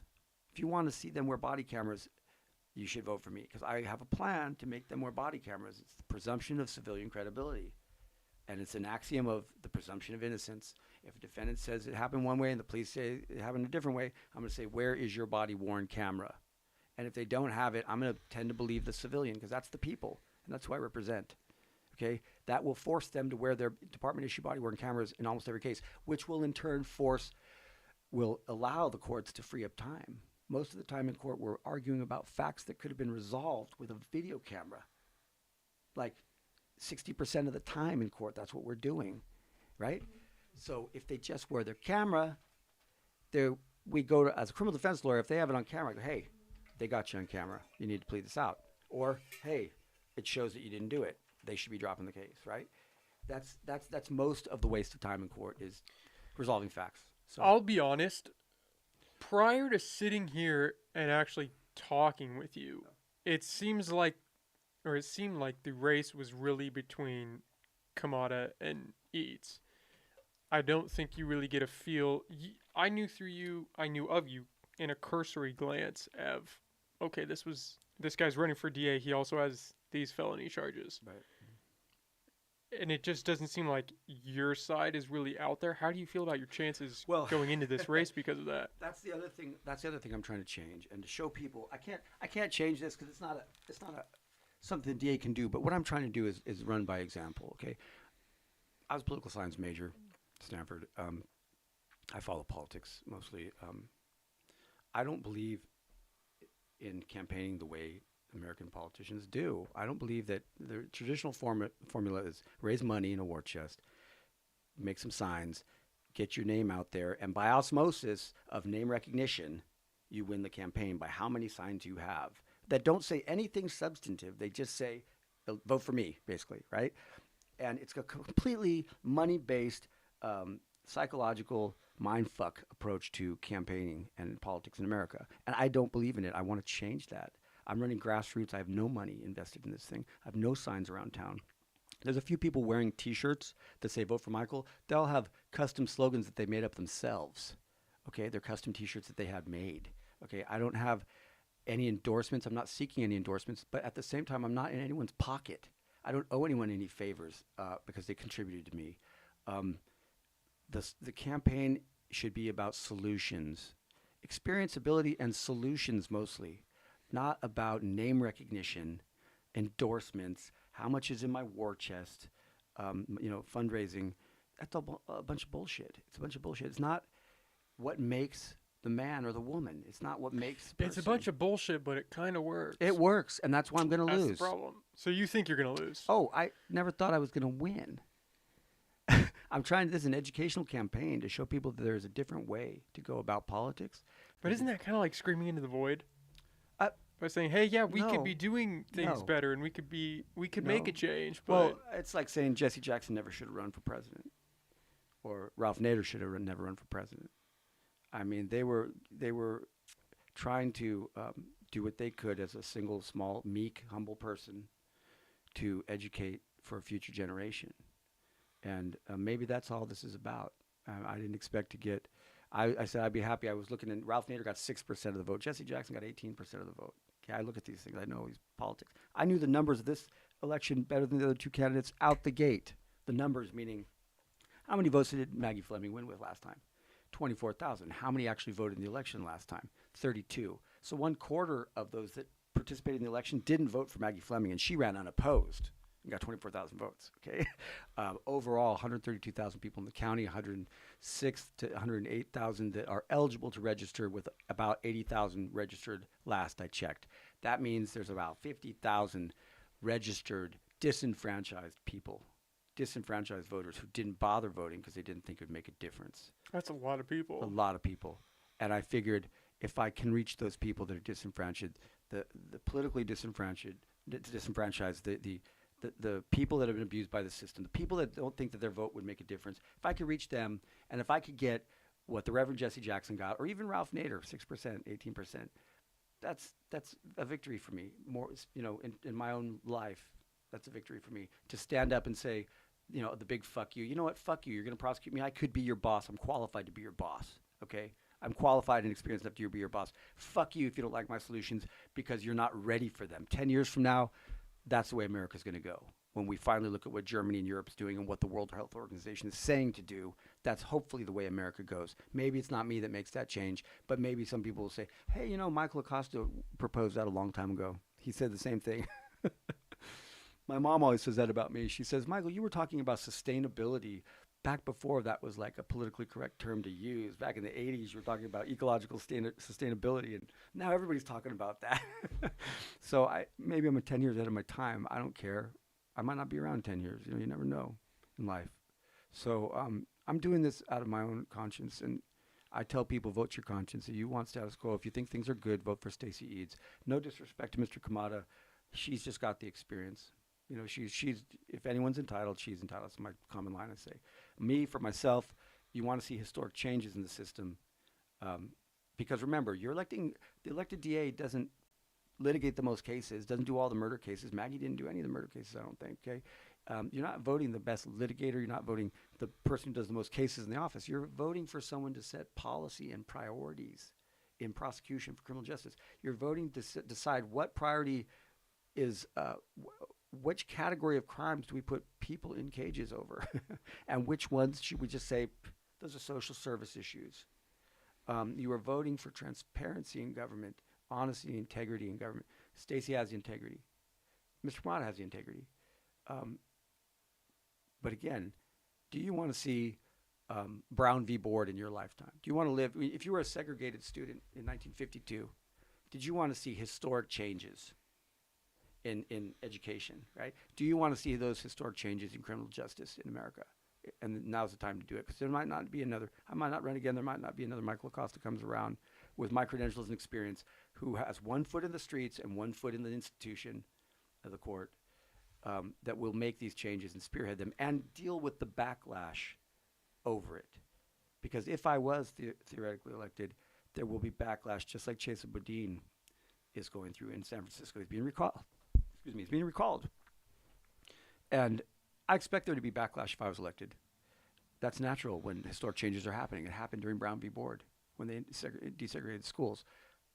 But I'm in a good position to withstand that, because look at me now. I'm being prosecuted. I'm running for DA. I'm used to it. I'm used to myself and my house and my associates being under investigation unfairly. No matter what we do, even if we were angels, I'd be under investigation because I'm outspoken and I want change. And I don't believe in the greed of America that we're seeing in institutions. So I'm always going to be under investigation from that standpoint. But it's up to you. You're in an interesting spot, man. You were in an interesting spot. It's different Yeah.